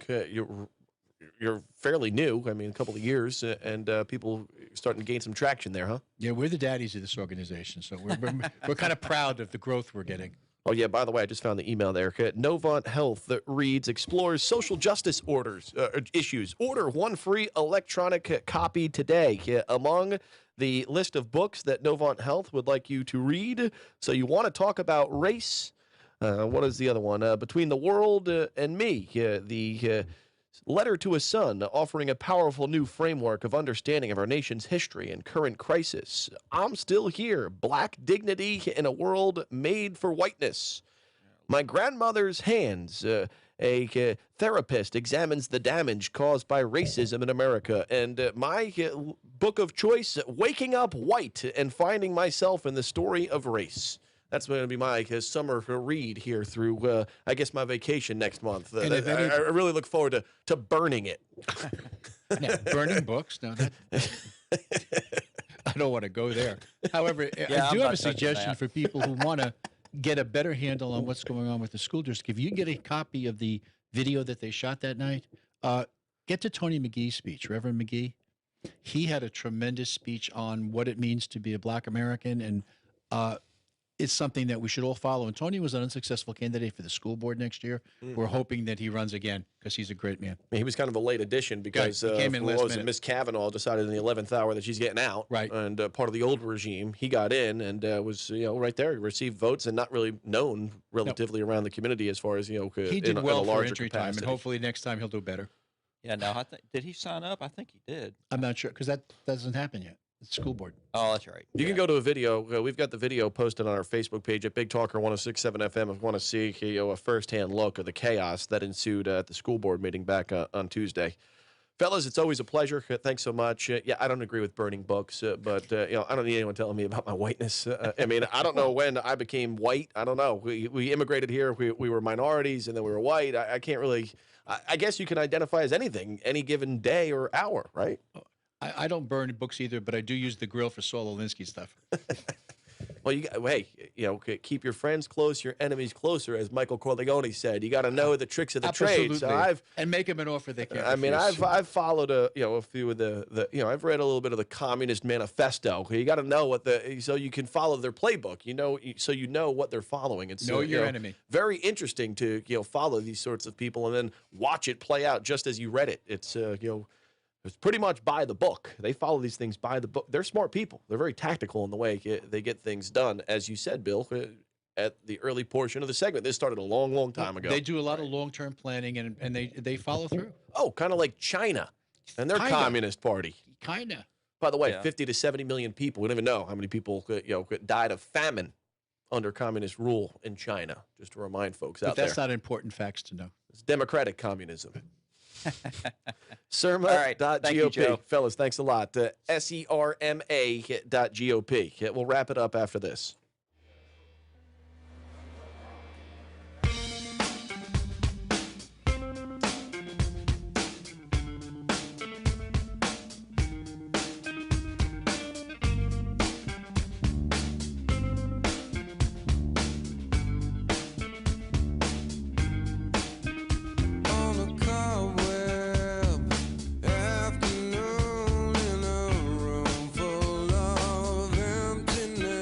If the pandemic's taught us anything, it's that the easiest way for germs to get into your body is the nose. We all know how to wash our hands, but how do you clean your nose? For over 2 million Americans, the answer is Navage Nasal Care. Navage uses powered suction to flush out allergens, mucus, and germs that cause congestion, colds, and flu, so you can breathe better, sleep deeper, snore less, and feel healthier. Better yet, Navage is all natural and drug-free. That's why one of America's top respiratory hospitals recommends nasal irrigation to stay healthy, explaining that bacteria and viruses thrive in warm and moist environments and that you can wash away those germs so they don't make your nose their home.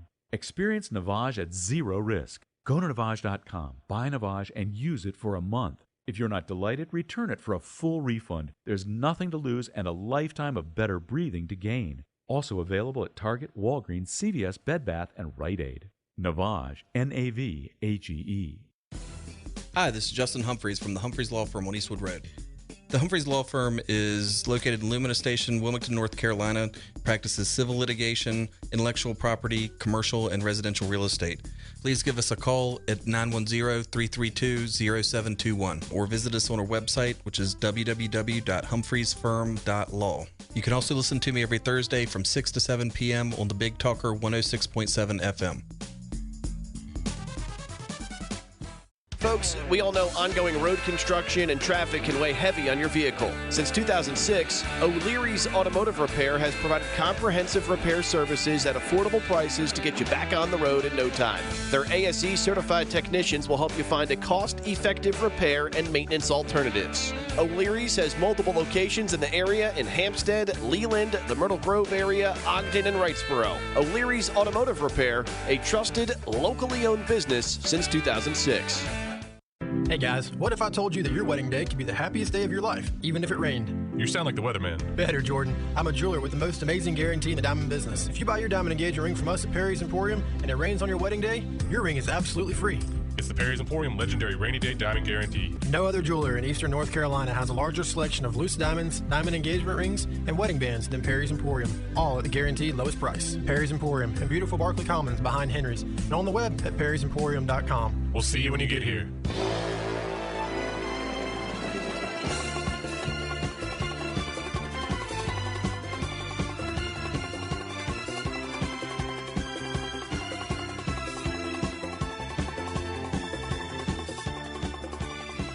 All right, as we head through the final few minutes, I hate to toot my own horn, but hell of a show today.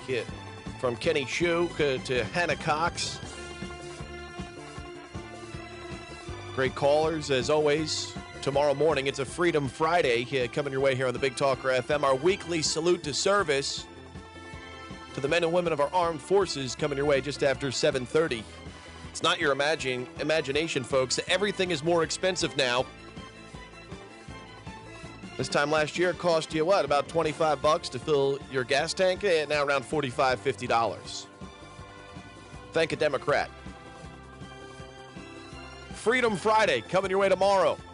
Stay safe out there. Have a great day.